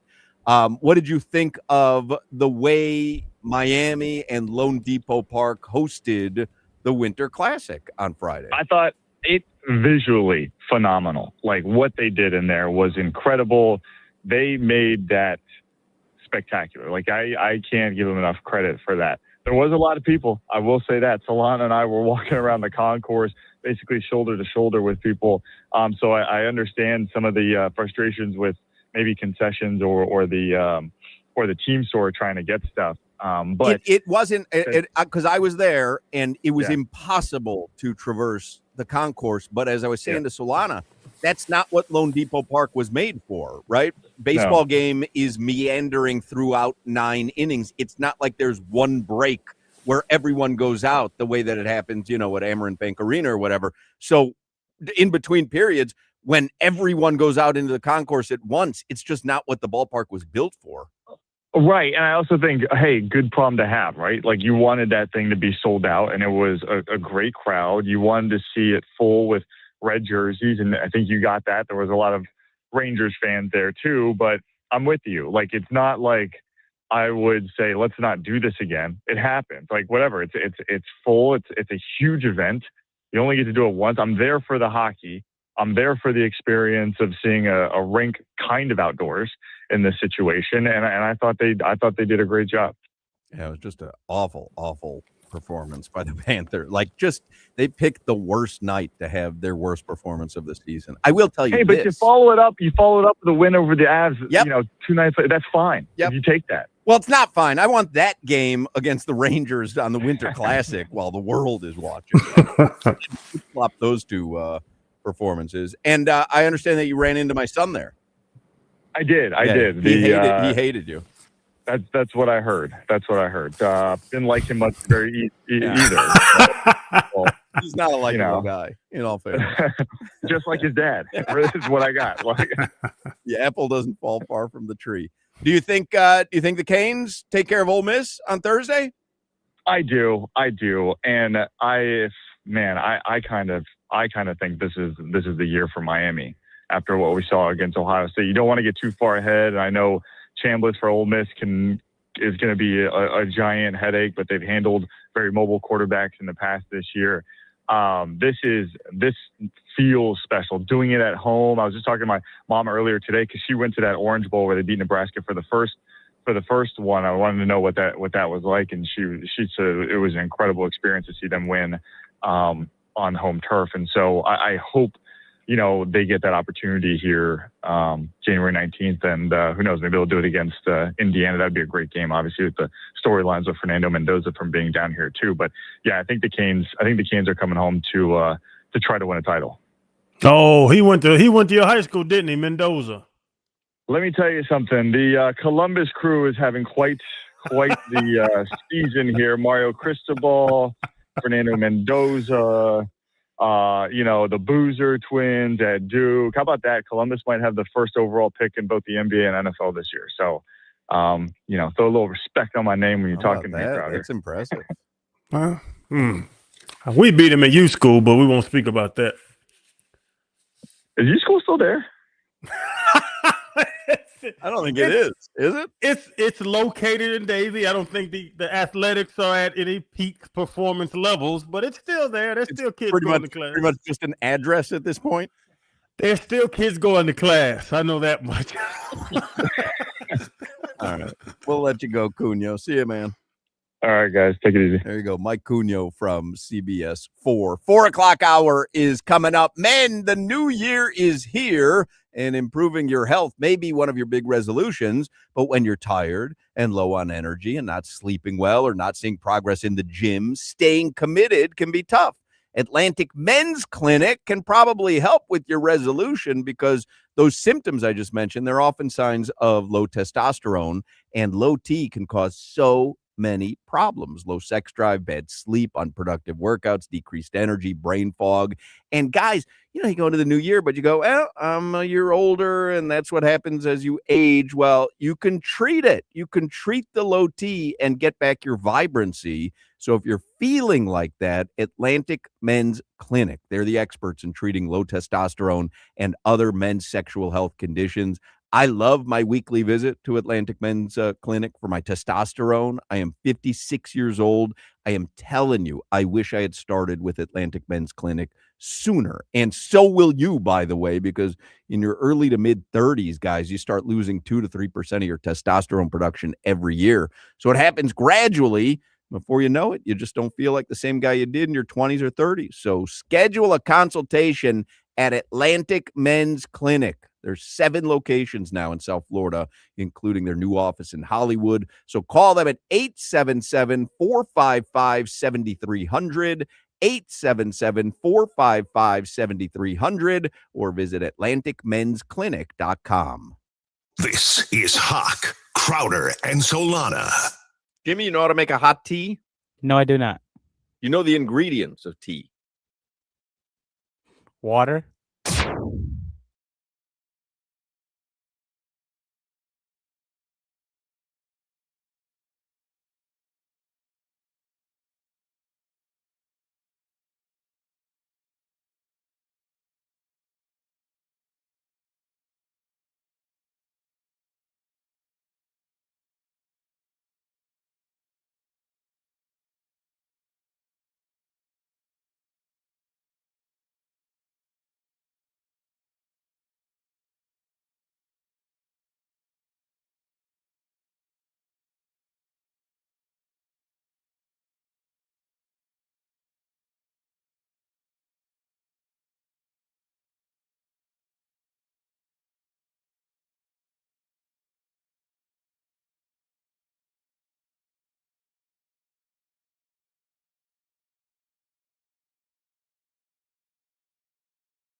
4 o'clock hour here on Hochman, Crowder, and Solana on a very busy day, notoriously very busy day in the world of sports. Get a lot of head coaches who get fired. Not the Dolphins head coach, though, not Mike McDaniel. He's not part of that list. There's a lot of Dolphins fans, including friends of mine, who are very angry every time I tweet them news of another head coach being fired.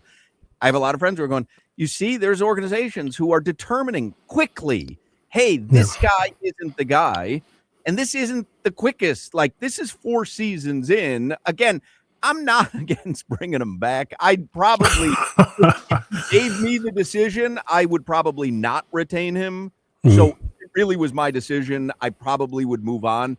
But I don't think it's the worst thing in the world to try again with him with a different quarterback. But there are a lot of Dolphins fans who are just beside themselves going, man, you're seeing teams move on from coaches, like some of them after one seat, Pete Carroll, where they're just going, yeah, this guy ain't the guy to do it. And we need to reset and recalibrate. But it ain't, I don't think it's happening with the Dolphins. Hawk, I'm going to get on you because I just totally disagree with the thought of bringing him back. But what makes you say that? What makes you think this could be the guy? Because honestly, I brought it up. You could blame it on Tua because like your quarterback can't play anymore. How are you going to be successful? I understand that. What about everything else? The identity, the goofy stuff, the team locker room, the guys giving up on him, coming late to meetings. Like, other than just the record, which he hasn't won a playoff game, we know that, but the Dolphins haven't in 25 years. It's not all on him, Hawk. What makes you say, oh, yeah, it's fine for him to run my football program? Well, I think what I would say to you is, and again, I would lean towards not bringing him back if it was my decision. But here's what I would submit to you. If there's nobody out there that you think is markedly better, then what's the point? It's not like it was pacing to be a disastrous season, and it wasn't. And they beat Tampa, week 17. So I just kind of think, unless there's someone staring you in the face where you say, that's the guy. I've been waiting for John Harbaugh or one of the Harbaugh brothers forever, and he becomes available. Or Mike Tomlin, and obviously he's not moving on. They're going to the playoffs. But, if somebody came available and you go, that guy right now makes us markedly better. And I think probably some people might feel that way about Kevin Stefanski. Like, there are people who probably would say, hey, Kevin Stefanski, he's better right now than Mike McDaniel. To me, if you're just going to take a shot on someone who's unproven or someone who's flamed out before, I'm not necessarily certain that you just have the urgency to make a move just for the sake of making a move. That's kind of what it's called. The thought of, if everybody in the room throws their problems in a bucket, you'll probably just take your own problems back out of that bucket. Exactly. But we don't know. And Liam Cohen, the Jags, we talked about it last week. The Jags, that's the guy. I've never heard of Liam Cohen before in my life until this season with the Duval. Now he has them a top 3 seed in the playoffs. So, to your point, no one knew Liam Cohen was going to be what he is for Jacksonville and Trevor Lawrence. But can you find that next Liam Cohen? It is harder to find him than it is to get you all the guys you're naming, all the Raheem Morrises, all the 6 coaches that got fired. Those are more that is more of a hit on the league than finding a Liam Cohen or finding a Sean McVay or finding one of those guys. But Huck, if you don't try, will you ever hit the target? Because we're not even shooting our gun. Again, I get it, but you have tried so many times and failed so many times that I think you need to do something that's more certain than just trying. Yeah, but you if you're the Dolphins owner, to say no more status quo, and this year not only was it was worse than status quo, like it was worse. I think you have to be able to analyze that situation and find several common denominators. One was Tua, one was Greer. He made those decisions. Clearly, Mike McDaniel's the other. I'm with you, though, Hawk, from the standpoint of, hey, there's no better hires out there, then why, fire him now? Only if it doesn't get in the way of a general manager hire, a potential one, which is what I was asking Cunha, because if fine, you decide, hey, we're keeping Mike McDaniel because we don't necessarily think there's any better coaches out there. We fired him this coaching cycle. Okay, but is that getting in the way of you landing the top choice you have for general manager because he doesn't want to coach Mike McDaniel? Then to me, that ends up being the grave mistake. By the way, the Mike McDaniel season-ending press conference started about 5 minutes ago. So Mike McDaniel is meeting with the South Florida media right now. A couple quotes David Furones has tweeted out. My understanding is that I'm the coach of the Miami Dolphins until I'm told otherwise, Mike McDaniel said. Mike McDaniel said he will be involved in the GM interview process for the team. Goodness. And Mike McDaniel says there will be competition for starting quarterback in 2026. So he's not handing the job to Quinn Ewers. He is not handing it back to Tua Tagovailoa. And it seems, again, for all intents and purposes, Mike McDaniel, I think, will remain the head coach of the Miami Dolphins. There's one caveat, which is if John Harbaugh unexpectedly leaves Baltimore or Mike Tomlin, again, they have McDaniel under contract. Let's say the Steelers exit quickly after the wild card round and he feels like he's had his run in Pittsburgh, doesn't want to go through more hoo-ha with another quarterback there. I don't know. I would say there's maybe 2 or 3 guys who, if they became available in the next couple of weeks, Stephen Ross might say there's a significant upgrade right there. I would say other than that, Mike McDaniel is going to be your head coach next season. Everything points in that direction. Keep dating. Your wife wasn't the first girl you took out to dinner. Solana, your fiance wasn't the first girl you took out to dinner. You ran through some trash before you found the love of your life. Keep dating, Stephen Ross. Go date somebody to be your head coach. Problem is, every time you start it over again, you are resetting the clock way back. So again, if you're just resetting it for the sake of resetting it, you're not doing yourself any good in the long run. But Huck, did you know Vrabel? And we knew Vrabel was a good coach with the Titans, but did you know he was going to be what he is with the Patriots that fast? It's been 2 years. No, but again, there's more to it. They got a quarterback. They found a quarterback. To me, the most important cog is the quarterback. They've identified that Tua's not their guy. To me, that's probably a more important decision than getting rid of the head coach, who I don't think has been an abject failure. You know what I mean? How? If I'm not saying he's a success, I don't think he's been an abject failure. Aaron Glenn was an abject failure. He's going to be back, but he was an abject failure this season, right? We've never had that season under Mike McDaniel. Wouldn't you rather have the abject failure in year one rather than immediate success in 2022? Who knows what happens if Tua doesn't get hurt? Fine. 2023, you were better, but you blew a 3-game lead in the division. You were 1-7 against playoff teams. You still haven't been able to beat playoff teams. You've regressed as a head coach. And listen, man, I had these 2 written down regarding Mike McDaniel from Chris Kaufman. Dolphins averaged 25 points in 54 games with Tua Tagovailoa if he played at least a half. In 14 games that McDaniel called offenses for different quarterbacks, 15 points per game. That's with Teddy Bridgewater, Skylar Thompson, Tim Boyle, Mike White, Huntley, Zach Wilson, Quinn Ewers. He writes, they all struggled in McDaniel's scheme. And then another tweet from Chris Kaufman. Reminder that since Mike McDaniel took over the Dolphins, they're the worst 3rd and 1 and 4th and 1 conversion percentage in the NFL, 44%. The median is 61%.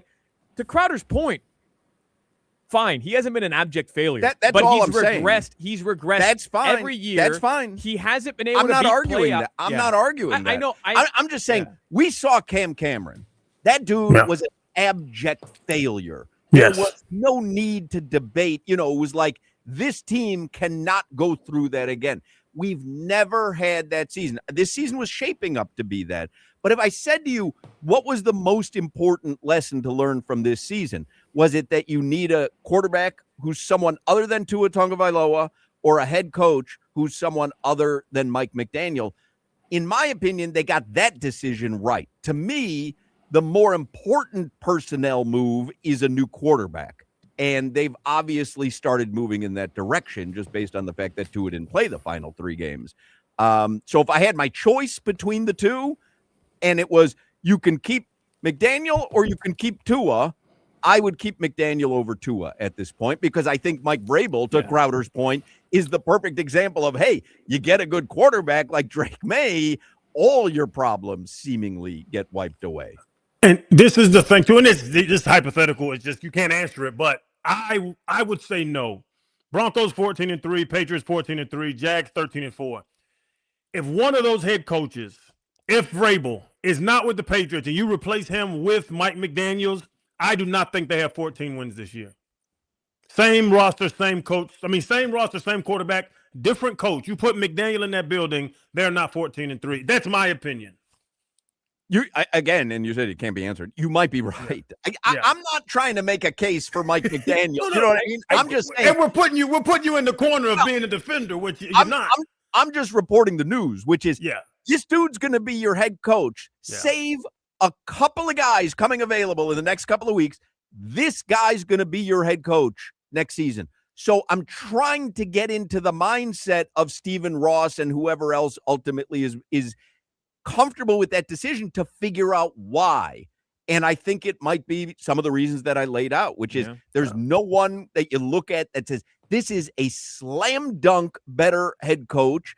And there's no way that you look at him and say, this has been the biggest failure of any coaching stint in our history, because it hasn't been that either. But if the bar is this season wasn't an abject failure, and if in year 4, the season or the team has regressed. You started 1-6 and were basically saying he's keeping his job because he was able to salvage a 1-6 start to ultimately end up 7-10 in year 4, still not win a playoff game and really lose the only 2 games against quality opponents that he had a chance to go up against in this stretch, which was the Monday Night Football game against the Steelers, where they were just severely outclassed and then blown out against the number 2 seed in the AFC, who's probably going to run your division for the next decade, then Stephen Ross genuinely does not know what he's doing. Who do you think had a better season as a head coach? Todd Bowles, who started 6-2 and collapsed, don't even make the playoffs by the end of the season, or Mike McDaniel, who started 1-6 and kind of got things rolling, and I say that with a moderate rolling, but kind of got things rolling later on in the season. The optics are the coach that figured it out and didn't didn't let the wheels fall off the wagon. The one that started slow and figured it out. But to be honest, Hawk, they're both C students. Neither of them are on the honor roll, and we're just saying, hey, which student, the one that starts with A's and end up with C's, or starts with F's and end up with C's? They're both C's. Because I would say to you, they're both in the same situation, right? Tampa could fire Todd Bowles because what a collapse there. But for what reason? Like, it wasn't the worst season in the world, and they still have, I think Baker Mayfield's a decent quarterback. Like, I could see Tampa having this same exact conversation about Todd Bowles that the Dolphins must be having about Mike McDaniel. I just...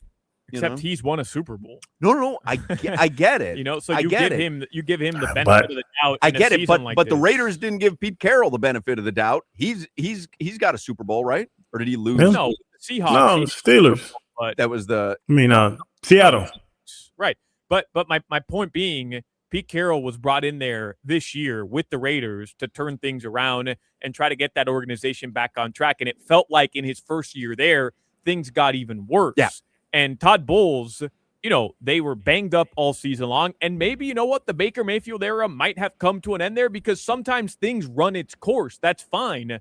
But you can't compare it, in my opinion, to the Dolphins, where you're in a situation where you've won 0 playoff games in 25 years. McDaniel has gotten you farther and farther away from that goal. How much influence did he have in paying Tua? How much influence did he have with Chris Greer's roster decision-making? How much influence did he have with re-signing Tyreek Hill, re-signing Jalen Waddle, re-signing Tua, re-signing Jalen Ramsey, none of which moves worked? And now not only are you retaining him after a 7-10 season, you're giving him influence to pick the next general manager? None of it makes sense to me.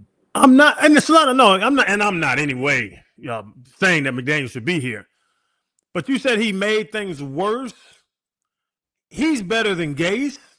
He's better than I'm saying year by Philbin. year. Year by He's year. better than Sperano. He's a better coach. He's a better head coach than the last 5 or 6 guys before him. But he's gotten worse year by year. Oh, him In terms of personally. record, Yeah. in terms of record, and I mean, I'm just reading you 2 stats here of things that he schematically wasn't able to fix. 2 of his major flaws.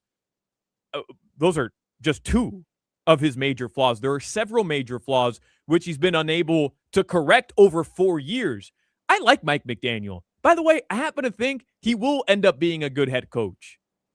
But his time here should have ended yesterday. Well, I'm just saying, prepare yourself. Right. I don't think it is. Here's a couple more tweets regarding his season-ending press conference, which is going on right now. Joe Shad from the Palm Beach Post says, McDaniel said Quinn Ewers did a great job in his 3 games, but the Dolphins are not eliminating an outside QB addition. Mike McDaniel said, I'll just flat out say it. The season was a failure. The organization is depending on me to take a hard look at everything.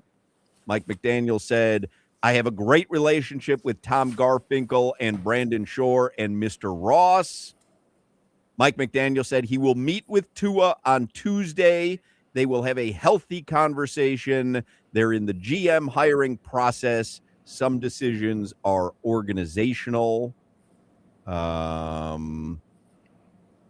Yeah, that's it. He says on the QB competition in 2026, Mike McDaniel says it's the most important position on the football field. So he's certainly speaking as a head coach who plans on being there for next season, because he's not, he's not saying, well, I don't know, that's a decision for the organization to make. He's talking about the organization as if it's his organization. So like I said, prepare yourself. Let's do headlines here for the 4 o'clock hour, a shocking 4 o'clock hour for many people listening. Headlines brought to you by Durrell Kia. You always pay less with your Pricito at Durrell Kia. Visit them at Durrell Kia or DurrellKia.com. We'll move away from the Dolphins for just a second, wondering what you guys thought about last night's unbelievable finish. Well, I guess it depends. If you're a Ravens fan, you don't think it was unbelievable, but the Baltimore Ravens, they miss a kick at the end of the game. Lamar Jackson put him in position. But that game, I was telling Hoch earlier, Crowder, like one of the most thrilling NFL games, knowing the stakes, knowing, that could have been Aaron Rodgers' last game ever. And he delivered the game-winning touchdown drive, where it should have been. And Lamar came back and put them in position because the Steelers kicker missed the extra point. Like, just all of it, knowing that Harbaugh, that could have been it. Tomlin, everything. That was unbelievable last night. That was a great game. Great game. Great entire 4 quarters, but the end is the best you can get in football. Both teams scored with 2 minutes left, missing kicks on both. That was amazing. I thought the game, I told Solana before the show, was an absolute victory for me and Crowder on our take about what a good kicker, can mean to a team. Because Solana's point with Riley Patterson, who worked out well for the Dolphins, absolutely. But your point that any kicker who's available is 6 to 1, half a dozen to another. They're all in the same pot. Decent kickers, great kickers, average kickers. You saw last night a Baltimore Ravens team have their playoff hopes dashed by a missed field goal that most kickers can make. And that is proof positive as to just how important that position is. Crowder, be careful who you hitch your wagon to with the kicker controversy again this time, because last time you hitched it to the guy who claimed that losing your kicker, losing Jason Sanders, would be worse than losing the starting left tackle for the Miami Dolphins. By the way, that was proven true last night as well. And the guy who told you, don't worry, you're not going to miss Jason Sanders. Whoever the Dolphins end up signing. This wasn't a conversation about Jason Sanders and Riley Patterson. This was a conversation about kickers and the importance of kickers. Hoch. And I said to you, oftentimes games come down to the kicker. Not only did the game come down to the kicker, a trip to the playoffs literally came down to a 44-yard field goal, and the kicker missed it, which was proof positive just how important that position is to a football team. And the original debate was not about one kick to send you to the playoffs. The original debate was whether or not the Dolphins would feel the effects of losing Jason Sanders and having to sign a kicker who wasn't assigned to a team yet, wasn't on an actual roster. And I told you, doesn't matter. You won't feel the effects of missing Jason Sanders. And what do we have here? Literally, the guy the Dolphins ended up signing had the most accurate season a Dolphins kicker has ever had statistically on wax. But you're taking in a the very history you're of taking No. a narrow focus of the conversation. Did you miss Jason Sanders this year? No, not at all. Not at all. In fact, I think Riley I win. Patterson may have stolen his job. So I win. You did not, though, I win. because the conversation Nope. was about the importance of kickers. Now, the Dolphins happened to get it right, but would you agree that the Ravens got it wrong? No, I wouldn't agree. That the Really? Ravens So got you it think wrong. they got the right kicker? The guy who cost them a trip to the playoffs. Yeah, they might have gotten the right kicker, and sometimes, Hoch, it's a game of inches. Hold on a second. It's a game of inches. Hold on a second. The Ravens. Yes. Yes. The Ravens Yes. who took a rookie kicker Who was excellent all year. over a veteran kicker. Who was excellent all year. And when it came down to the money kick Mhm. to go to the playoffs, Right. missed the kick. That was all you needed to see to say that the Ravens got it right The with their Ravens- kicking choice. over a sample size of 18 weeks, No. got it right. The Ravens, They picked the right guy. they picked the right guy. Over That- a sample size of 18 weeks, Even though he's got to miss some big kicks to end up becoming the some guy. big kicks, To end up becoming the they're guy that they in need the him playoffs to be. if he hits a 44-yard field goal. Huh. Oh, this was a lesson. This was a good lesson for him. Well, there's no failures in life. There's just lessons. And Hoch, you were the same person who I remember went to bat for the ridiculous notion that the Miami Heat benefited from losing the 2011 NBA Finals because you believed what the Heat claim, which is they need to lose and needed to learn that lesson I think in you're- order I think to, you're I to think learn you're how to confusing win. me with a conversation you had with your brother. or I something. think you're forgetting that perhaps you that you entrench yourself with. That kicker yesterday, Tyler Loop, needed to miss that kick in order to fulfill the type of kicker the Ravens expect him to be. He was outstanding. He was outstanding. Wouldn't you rather have a kicker that's already great rather than one who needs to go through a whole bunch of stuff? But I don't understand. Yesterday, he went 1 for 1. He put them in a position to be in that position to go to the playoffs. You're just discounting that kick. He was outstanding all season. I am discounting He was outstanding that because all if he season. makes that kick, like that's why you have a great kicker to make that particular kick. That's the only reason. So you're saying had the Baltimore Ravens this year signed a veteran kicker, they'd be in the playoffs right now. Better kicker. A better kicker, they'd be in the playoffs right now. That's right. Throughout the entire That's right. season. If they had a There better kicker, weren't many better kickers throughout the entire season than Tyler Loop. He was one of No. statistically the best Let's kickers. not. Solana, let's not run through free agency week 14.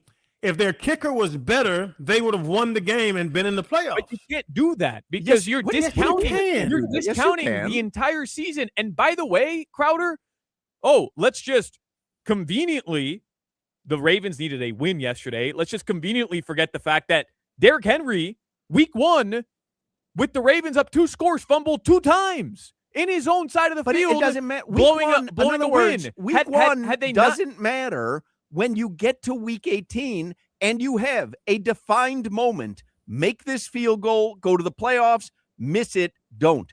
There's a defined moment at the end of the season. If you believe But Solana, to one kick, it literally did. one It kick, came down to one kick. what shouldn't have, because the rest of the But it team does- should have but it carried their weight. did. But Solana, it did. You, like, that's you're- their job. That's their exact job.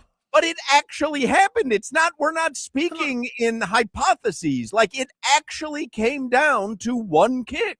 Why do they put that little green invisible line on the TV? Field goal range. Because if a team is down by 2, they need 3 points to get up by 1 in the math problem and win the game. That's what they do. Derrick Henry had a terrible first 3 games. Without Derrick Henry, they wouldn't have been in the situation they were last night. And if he didn't run for 200 yards, it wouldn't even be close. Without Tyler Loop, they wouldn't have been in the situation that they were in last night. When Derrick had a chance to touch the ball last night, what did he do? How many yards did he run for? 200? And how many games did the starting quarterback miss for the Baltimore Ravens? Tyler Loop had a chance to win the game, to do his job, and he did not complete his mission. And to blame that season on a rookie kicker who you put in that situation is ridiculous. He was outstanding all season long. I get it. You guys took a fat L on Riley Patterson. That's fine. You just yell the same thing over and over again. Semantics, but are you saying win that argument? Are you saying that the Ravens' playoff hopes did not come down to a 44-yard field goal last night? What I'm saying is, had the Ravens signed Riley Patterson, they probably would have been in the playoffs. I agree with you. Yeah, well, I think Tyler Loop might be better than Riley Patterson when it's all said and done. Based on the missed field goal from 44 yards yesterday? Based on statistically, he was outstanding this season. Okay, but look at the statistics of how many missed 44-yard field goals there were this season, or anywhere from 40 to 46, say, because I would say there were very few. So to me, if you want to use that statistic, that would probably be a very telling statistic on somebody who's not a great kicker, because a great kicker can't miss that in that situation. Derrick Henry shouldn't have fumbled. But we're talking about running backs. In a season, though, things happen throughout an entire season, and then you get to the point where it all comes down to this. Like, nothing matters if you're going to go back in time and relitigate every single thing that happens during a season. But then, you can't downplay you can't use yesterday, Tyler Loop missing 1 field goal yesterday, to, hey, I was right about the entire kicker situation. You can't do that because we're wrong. You were wrong when I have the proof that Riley Patterson was not the drop-off from Jason Sanders. But you're right, and I would tell you that Riley Patterson is an above-average kicker, but I didn't know that going into the season. But the argument you used every number in the book. Right. The numbers say that he wasn't a good kicker. Correct. Absolutely. And the numbers showed that he wasn't, by the way. No, there weren't enough numbers, Hawk. There weren't enough numbers. Okay, you can make that argument, but the numbers that were there showed, but the numbers that showed that we did see showed that he was a below average kicker. Right. Right. And what did he end up doing? 93%, the most accurate kicking had a great season in the history of the Dolphins. But they chose the right kicker. That, like, to your point, if you choose the right kicker and you figured Riley Patterson's the right kicker, Loop was not the right kicker. You know what I do? Loop cost Lamar Jackson, John Harbaugh, Derrick Henry, and others a trip to the postseason. If you want to look at it from that lens, sure. But I don't look at it from that lens. What other lens is there? You have to, if you're Lamar Jackson, go win that football game. Don't give your team a chance to be in that position. John Harbaugh, you have to, in that position, don't leave it up to a rookie kicker. Okay, so then it never... Solana, that's the dumbest. That take is very dumb. You never then celebrate or castigate a kicker. It's never up to the kicker. Hey, Ravens DB, maybe don't slip in the most important drive of your career yesterday. Okay, so it's never up. It's never the kicker's fault or reason, right? By that estimation, you should never, and you did say this when we first had the discussion, you said it should never come down to a kick. So if it ever does, someone else did something wrong. Not what I said. It's what you're saying now. Yeah, it is what I'm saying now. I don't really like this argument that I've carved out for myself, though. It's not the argument I want. What I really wanted to do was just take on the fact that after you two castigated me. You can take a victory lap on Riley Patterson. Absolutely. No, we've congratulated you. You were 100% correct. Today's the postmortem, and Riley Patterson, literally the most accurate kicker in the history of the organization. I believe. And instead of just giving me my flowers, which is what we should have done and moved on, you found some sort of loophole here to turn this entire thing back around me to say you were right at the very beginning I of the was argument. right. How could you be right if Riley Patterson's the most statistical? Who's in the playoffs? The team that had a 44-yard field goal to go in the playoffs, or the team who just watched it miss? Who cares? I was right about Jason Sanders and us not missing him. You were right. I've given you your flowers on that. I just love when you say something to Solana and he mumbles under his breath like he's a bad little kid walking to his room. You can use that statistic. You can do it. You can use that statistic. Hey, Crowder, just so you know, Riley Patterson statistically better Dolphins career after one than you over your entire Dolphins career. Oh, well, if he has to play well, it's on somebody else, right? If he has to hit 93%, Valid point. that's on the rest of his Your own team. point. Why is he cooking? Why is he kicking at all? It's a valid point. Why is he kicking at all? Why is he your kicking? point is that your point. You is don't that need if a you have kicker. to kick at all. You're just conveniently also missing yesterday. The Steelers have the veteran kicker, and he couldn't even make the extra point. He couldn't make the extra point yesterday. So to my point, even the veteran kicker is going to miss the important kick at times. You keep saying, "Oh, you have to go get a veteran kicker." We're not saying that. You have to get a kicker that's I'm good not enough to saying that. make those kicks. You keep saying veteran for some reason. You could be old and garbage. You could be young and good. It has nothing to do with your age. It has to do with being good. Riley Patterson ended up being good. When you started bringing up that boy's name months ago, I thought he worked at Publix. I thought I saw him bagging my groceries one time. Then he worked out to kick 93% of his damn field goals, which helped the team win a lot of games because kickers are very important. By the way, a couple more notes from Mike McDaniel, his season-ending press conference. David Furones tweets out, Mike McDaniel on whether the roster needs a rebuild. I don't see a complete rebuild. What I see is a team that needs to make smart decisions. Dolphins coach Mike McDaniel on the first 4 years at the helm. I was hired here to return a storied franchise to winning playoff games and Super Bowls. I haven't done that yet. Fail. You're right, Mike. Thanks for the honesty.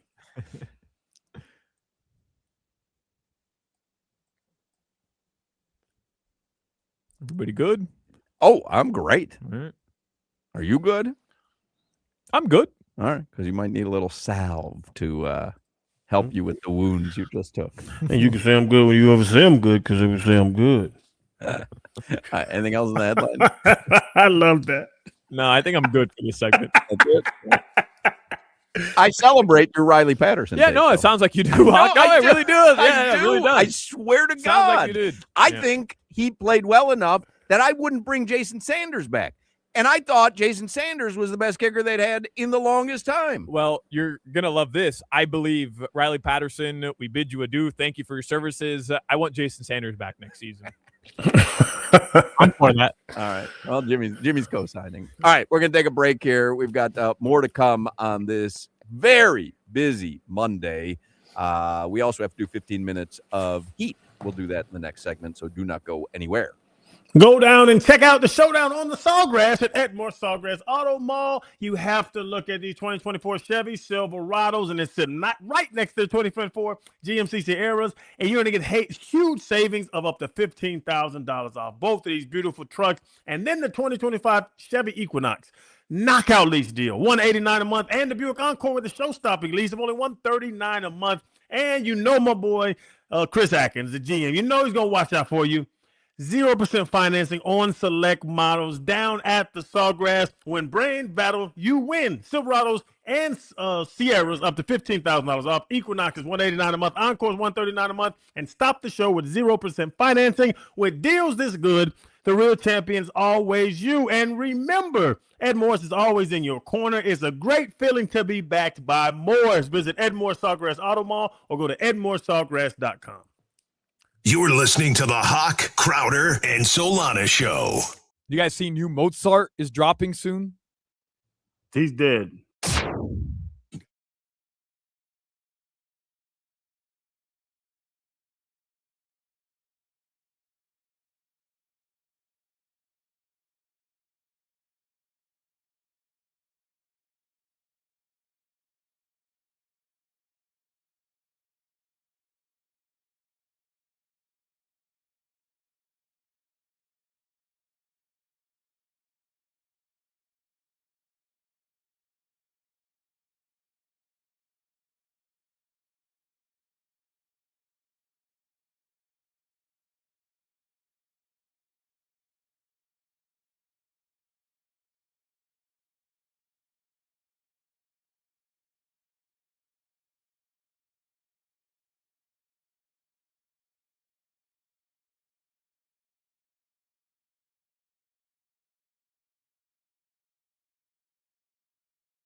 you're just joining us at 4:42 on this Monday, it is my belief and just about everybody else's belief that hello.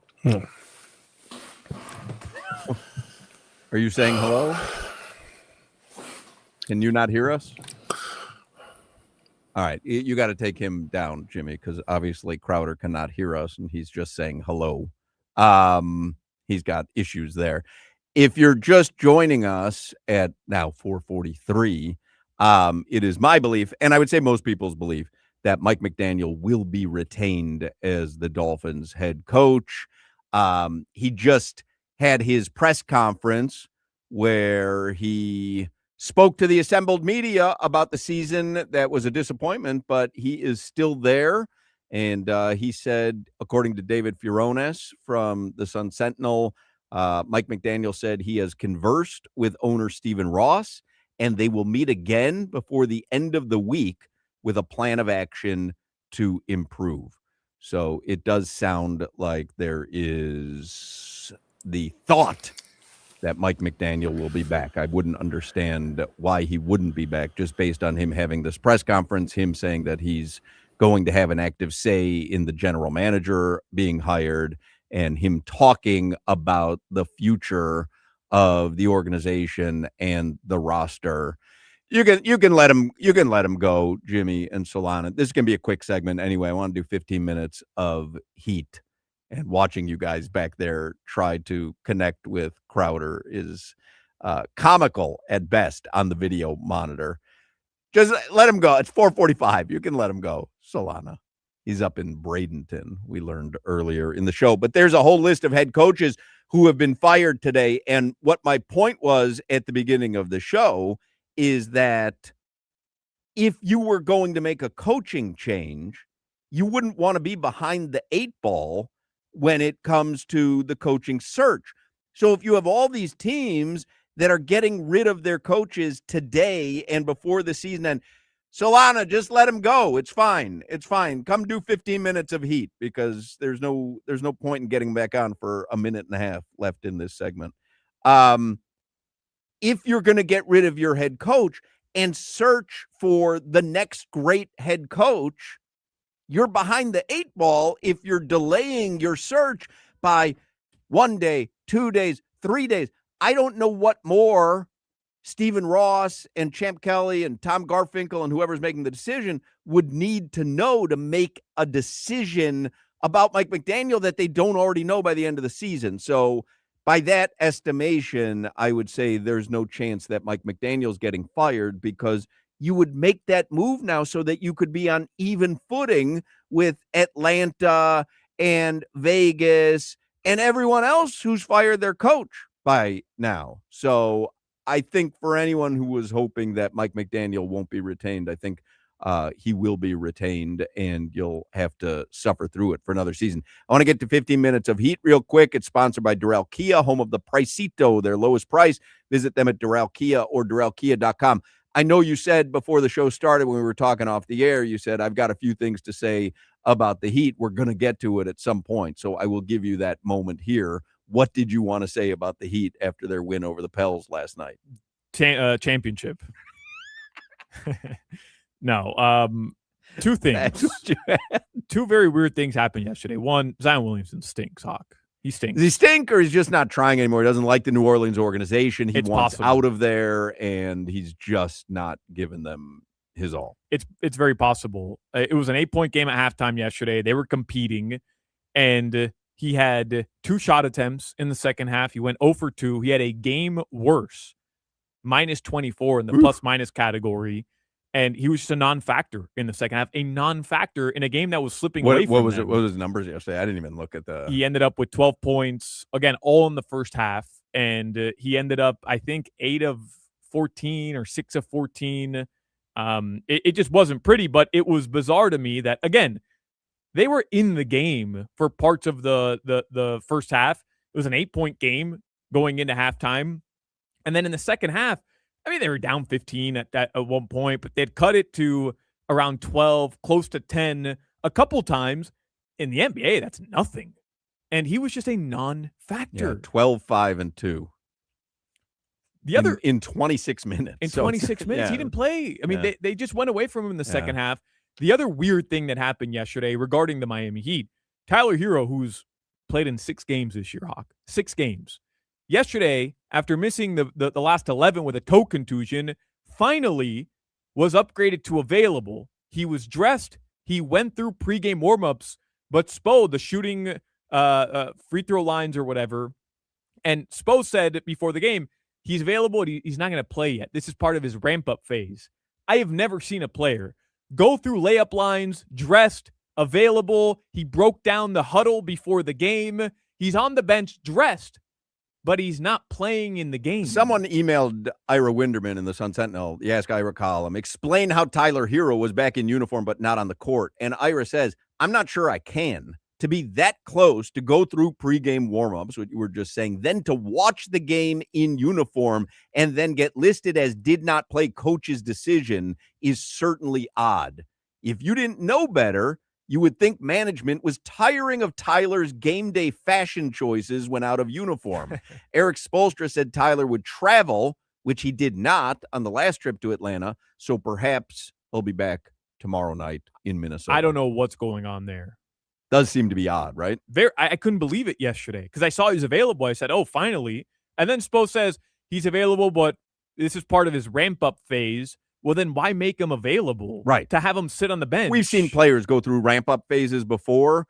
They don't get put as available. They let you know beforehand conditioning, and he'll be back by the end of the week. And by the way, if he's healthy enough to be available because they think, hey, this is part of the ramp-up phase, then why not? The game was out of reach. You're up 20 with a couple minutes to go. Why not put him in at the end just to give him some run, a couple minutes Ramp of him up. action, actually ramp him up. But ramp-up phase on the bench, I don't know, bizarre stuff. 5 o'clock Funky Buddha happy hour is coming up on this very busy Monday. Cheetah Pompano, that is a great spot to watch a game or a fight. They got HD TVs throughout the club, VIP areas, 4 stages of entertainment, and the most beautiful ladies in South Florida. Now, Thursday night, there happens to be a big Miami football game. Perhaps you should consider the Cheetah. Watch it on the flat screens. You get the best entertainment in South Florida. I mean, Thursday night, Cheetah Pompano might be the place to be to watch Miami punch their ticket, hopefully. Now, Cheetah Pompano has an amazing complimentary gourmet lunch till 3 p.m. every day. Happy hour specials till 6. Every day is a great day at Cheetah Pompano Beach. You want to make sure you visit Cheetah Palm Beach as well. You can get all the details at cheetahsofl.com. You're listening to the Hoch, Crowder, and Solana Show. I love Zephyr Hills. There is no Zephyr Hills. It's Zephyr Hills. We've been over this.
5 o'clock hour is the Funky Buddha Happy Hour. It's been a minute since we've had a Monday 5 o'clock Funky Buddha Happy Hour with no Monday Night Football. But if you go to Funky Buddha tonight in Oakland Park, Dan Day will be there hosting trivia. So you can have a little fun Monday night with Dan Day and the crew at Funky Buddha. Looking on their Instagram to see if they've got anything else going on. Oh, wait a second. I take it back. The tap room closed at 3 p.m. today. There is no trivia with Dan Day tonight. I'm glad I looked at their Instagram. Tap room will be closing at 3 p.m. today for a company event. Trivia is postponed until next week. So there you go. If you were planning on going to Funky Buddha tonight, go tomorrow night. Now, you won't get trivia with Dan Day until a week from tonight, next Monday, but there is a private function. I don't know if it's their holiday party and they do it after the holiday season, but no Funky Buddha tap room tonight. All right. We weren't invited. We weren't. I was just beating Ryan in all our word games today. He's having a rough one. Anyway, 5 o'clock hour is the Funky Buddha Happy Hour. So if you're a fan of Mike McDaniel, it's probably a happy 5 o'clock Funky Buddha Happy Hour. If you're not, it's probably not that happy of a 5 o'clock Funky Buddha Happy Hour. Here are some of the things. These are tweets from Barry Jackson of the Miami Herald regarding Mike McDaniel. And I will tell you this, and this is pretty much what we've said all afternoon long. And Barry Jackson, who I think is a very astute reporter for the Miami Herald, he seems to have the same feeling that I do, which is nobody who heard this press conference would think for a minute that McDaniel is not returning. But, he points out, the team has not announced if he's returning, unlike last season. You remember last season, they announced he's going to be back. Chris Greer is going to be back. Things need to get better, though. The team has not announced that he's returning. But again, they're under no obligation to say he's coming back because he's under contract. Right. So most teams don't say, by the way, our coach is coming back if they're already under contract. I mean, some do, like the Cincinnati Bengals do. Like there are instances where a coach may be feeling some pressure. There's some reports, and an owner will come out and say, hey. And it happened last season with Mike McDaniel and the Dolphins. Exactly. They have not done that this season. And Barry Jackson says, and curiously, as of 4:40, which is 25 minutes ago, only NFL Network is reporting that McDaniel's return is a near certainty. So take that for what it's worth. I believe he's coming back.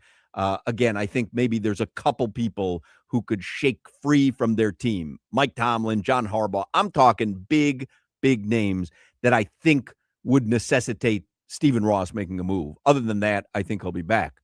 Couple tweets from Barry Jackson regarding the Mike McDaniel season-ending press conference. Asked if the 2026 quarterback is on the roster, he said, I wouldn't close the door on that. There are a couple of options I could see internally. As McDaniel looks ahead to the 2026 season, he said, there are many ways I need to be better, and he has work to be shorter and crisper to a point and minimizing some of the variables and trimming the fat to certain messages with players. Is it time to build a team with dominating lines and prioritize that over speed and everything else? McDaniel answers, I don't think we're done building the lines of scrimmage. That is something we will continue to invest in. We will continue to do that. If there was one thing that looked a lot better at the end of this year compared to the last three, it has been the offensive line. And look, Jonas Avayanaya may or may not be a bust. We'll find out. But you can't take away the fact that the Dolphins' offensive line, by the end of the season, they had figured some sort of continuity out to make it look decent. Barry Jackson tweeted, McDaniel said he will be part of the GM interview process, but then he says, Barry Jackson, he said the GM selection won't be his decision. We have some audio if you want to play it of Mike McDaniel. Yeah, what do you got? We've got 2 cuts here. Shout out to Tobin, who's working diligently to get it to us. But these were the first 2 things he was. Are these normal McDaniel hemming and hawing answers, or is he more concise and to the point, as Barry Jackson said he would be? It's funny how he claims he'll be more concise and to the point. And no, these are typical Mike McDaniel answers. But on the report, he's expected back. NFL Network just reported that you're expected back as coach and that Stephen Ross wants you to have a chance to work with a new quarterback and a new general manager. Is that your understanding you're returning as coach? My understanding is that I'm the coach of the Miami Dolphins until told otherwise. I'm not leaning on your NFL Network source, but I think the biggest thing is it's so important in these jobs to the job itself is enough to worry about whether or not is yours or that's not part of the formula. I think we all in the Miami Dolphins organization in particular with the Dolphins ownership, we are not happy with the results that are not up to the standard.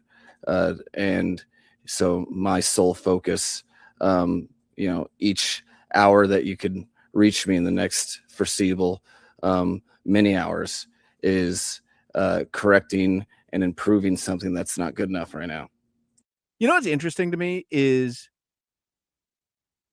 if I had a job and I thought I was in danger of losing the job, and I keep meeting with my superiors, which he does, and I still don't seem to have any clarity that I actually still have the job. It's so odd to me. He's like, I'm considering that I do have the job until I'm told that I don't have the job. So it sounds like he has not been told that he's keeping the job. Right.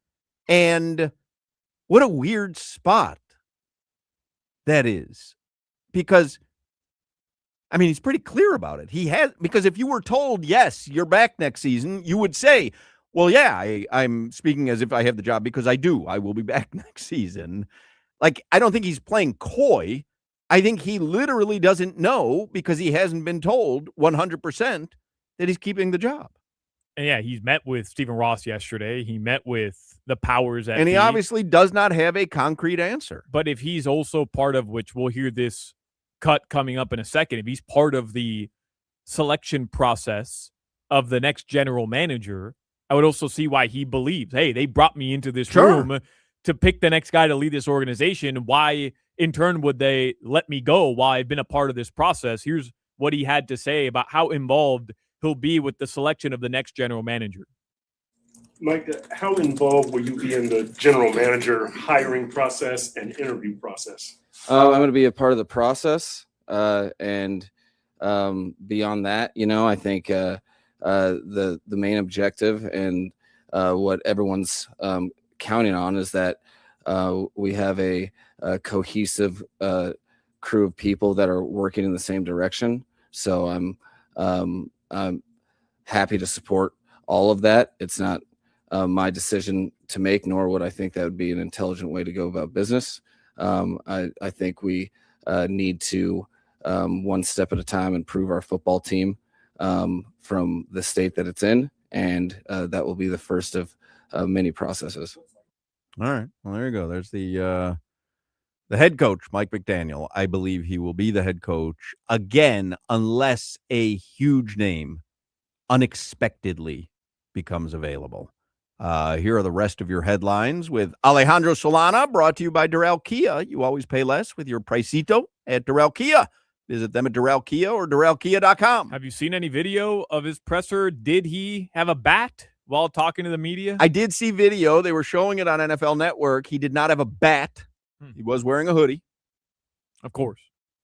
Why wouldn't he be? Here are the 6 names. We'll revisit this from earlier in the show. By the way, Crowder had a bad connection, and that's why he's missing this segment, because the microphone sounded crunchy and bad. But he literally just bought a brand new Mac Airbook. It's just out of the box. That's what he's using. So we'll figure it out. It's just a MacBook Air. What did I call it? An Airbook. Yeah, Airbook. No, just a MacBook Air. No, I'm pretty sure it's a Mac Airbook. You've either got the MacBook Pro or the MacBook Air. I think he got the MacBook Airbook. No, I don't think he got the Airbook. MacBook Pro or MacBook Air. Let me see. Okay. Yeah, MacBook Airbook. No, I don't. Yeah. Where are you seeing that? Yeah, I'm looking at the box. I'm looking at the same box. Huh. I don't see Huh. where it says Airbook. Hmm. You see how it's just Air? MacBook Airbook? Not an Apple guy, huh? Who? You. I got an iPhone right here. Right. But you should just have Apple technology across the board. Nah. Makes your life so much easier. Mm-mm. Yeah, it really does. I like a PC. I could airdrop something to you from my computer straight to your phone. But you could do it right from your phone. Right, but not from your laptop. But what do I have in my laptop that I don't have in my phone? I don't know. I mean, this is all I need. I don't need anything else. MacBook Airbook. That's cute. I think he got the MacBook Airbook. The Dolphins will select 11th overall in the upcoming NFL draft.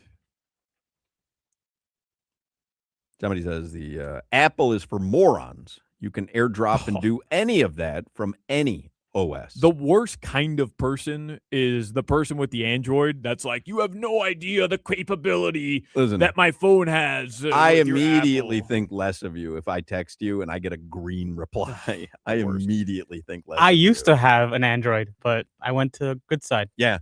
I thought less of you when you had it. Now, admittedly, I still think less of you. They have made it a little bit better because now even with the green bubbles with the Androids, it'll tell you if they read it or if it's been delivered. Have you noticed that? I don't have that feature on. I took that feature off. Well, I'm not talking about your messages. I'm talking about other people's messages. No, but I turned that off, so I don't know whether they read it. Why? Because it was too wordy for me. I don't need all that hoo-ha around my messages. What's wordy? I just want to see the word, messages. One Yeah. word is too Yes. wordy for Yeah. you? That's Underneath right. the message, one That's right. word, literally one word, Yep. whether it's been read Read. or Yep. delivered, is too wordy I for turned you. it off. Just want to get this straight. One word is That's too right. wordy for you. Because every message I'm getting read, unread, read, unread. I don't need all that. I know I did my part. I texted you. Whether you read it or not, that's up to you.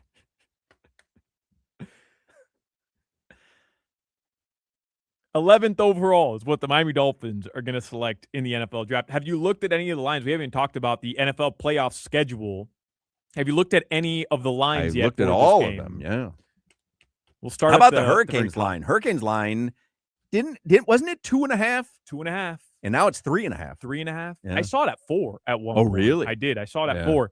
Are you? We haven't even talked. Are you afraid about the Ole Miss matchup with the quarterback from Ole Miss? No. Who looks like an absolute dog? No, I think for me, the biggest test for Miami was Ohio State. I think Ohio State is widely recognized as having perhaps the most talented college football program. Yep. And Miami didn't miss a beat. They hung with those guys from the beginning. They beat them. But it wasn't like some miraculous comeback. It wasn't like some crazy collapse from Ohio State.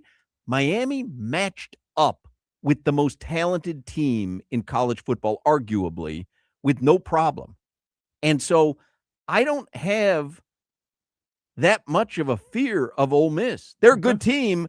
I think they're also in some coaching disarray as well, because not only did Lane Kiffin leave, but some of the assistants who coached them to the victory over Georgia are not going to coach them in the game against Miami. Bizarre. The deeper they get, It the is worse a it is for them. disaster for college football. I think it's an embarrassment for college football. Any regrets by Lane Kiffin? You think he's sitting at home I saying, what hope- did I do? I hope he is regretting every minute. And again, I don't begrudge someone for taking a better job with more money that has more prestige. I get it.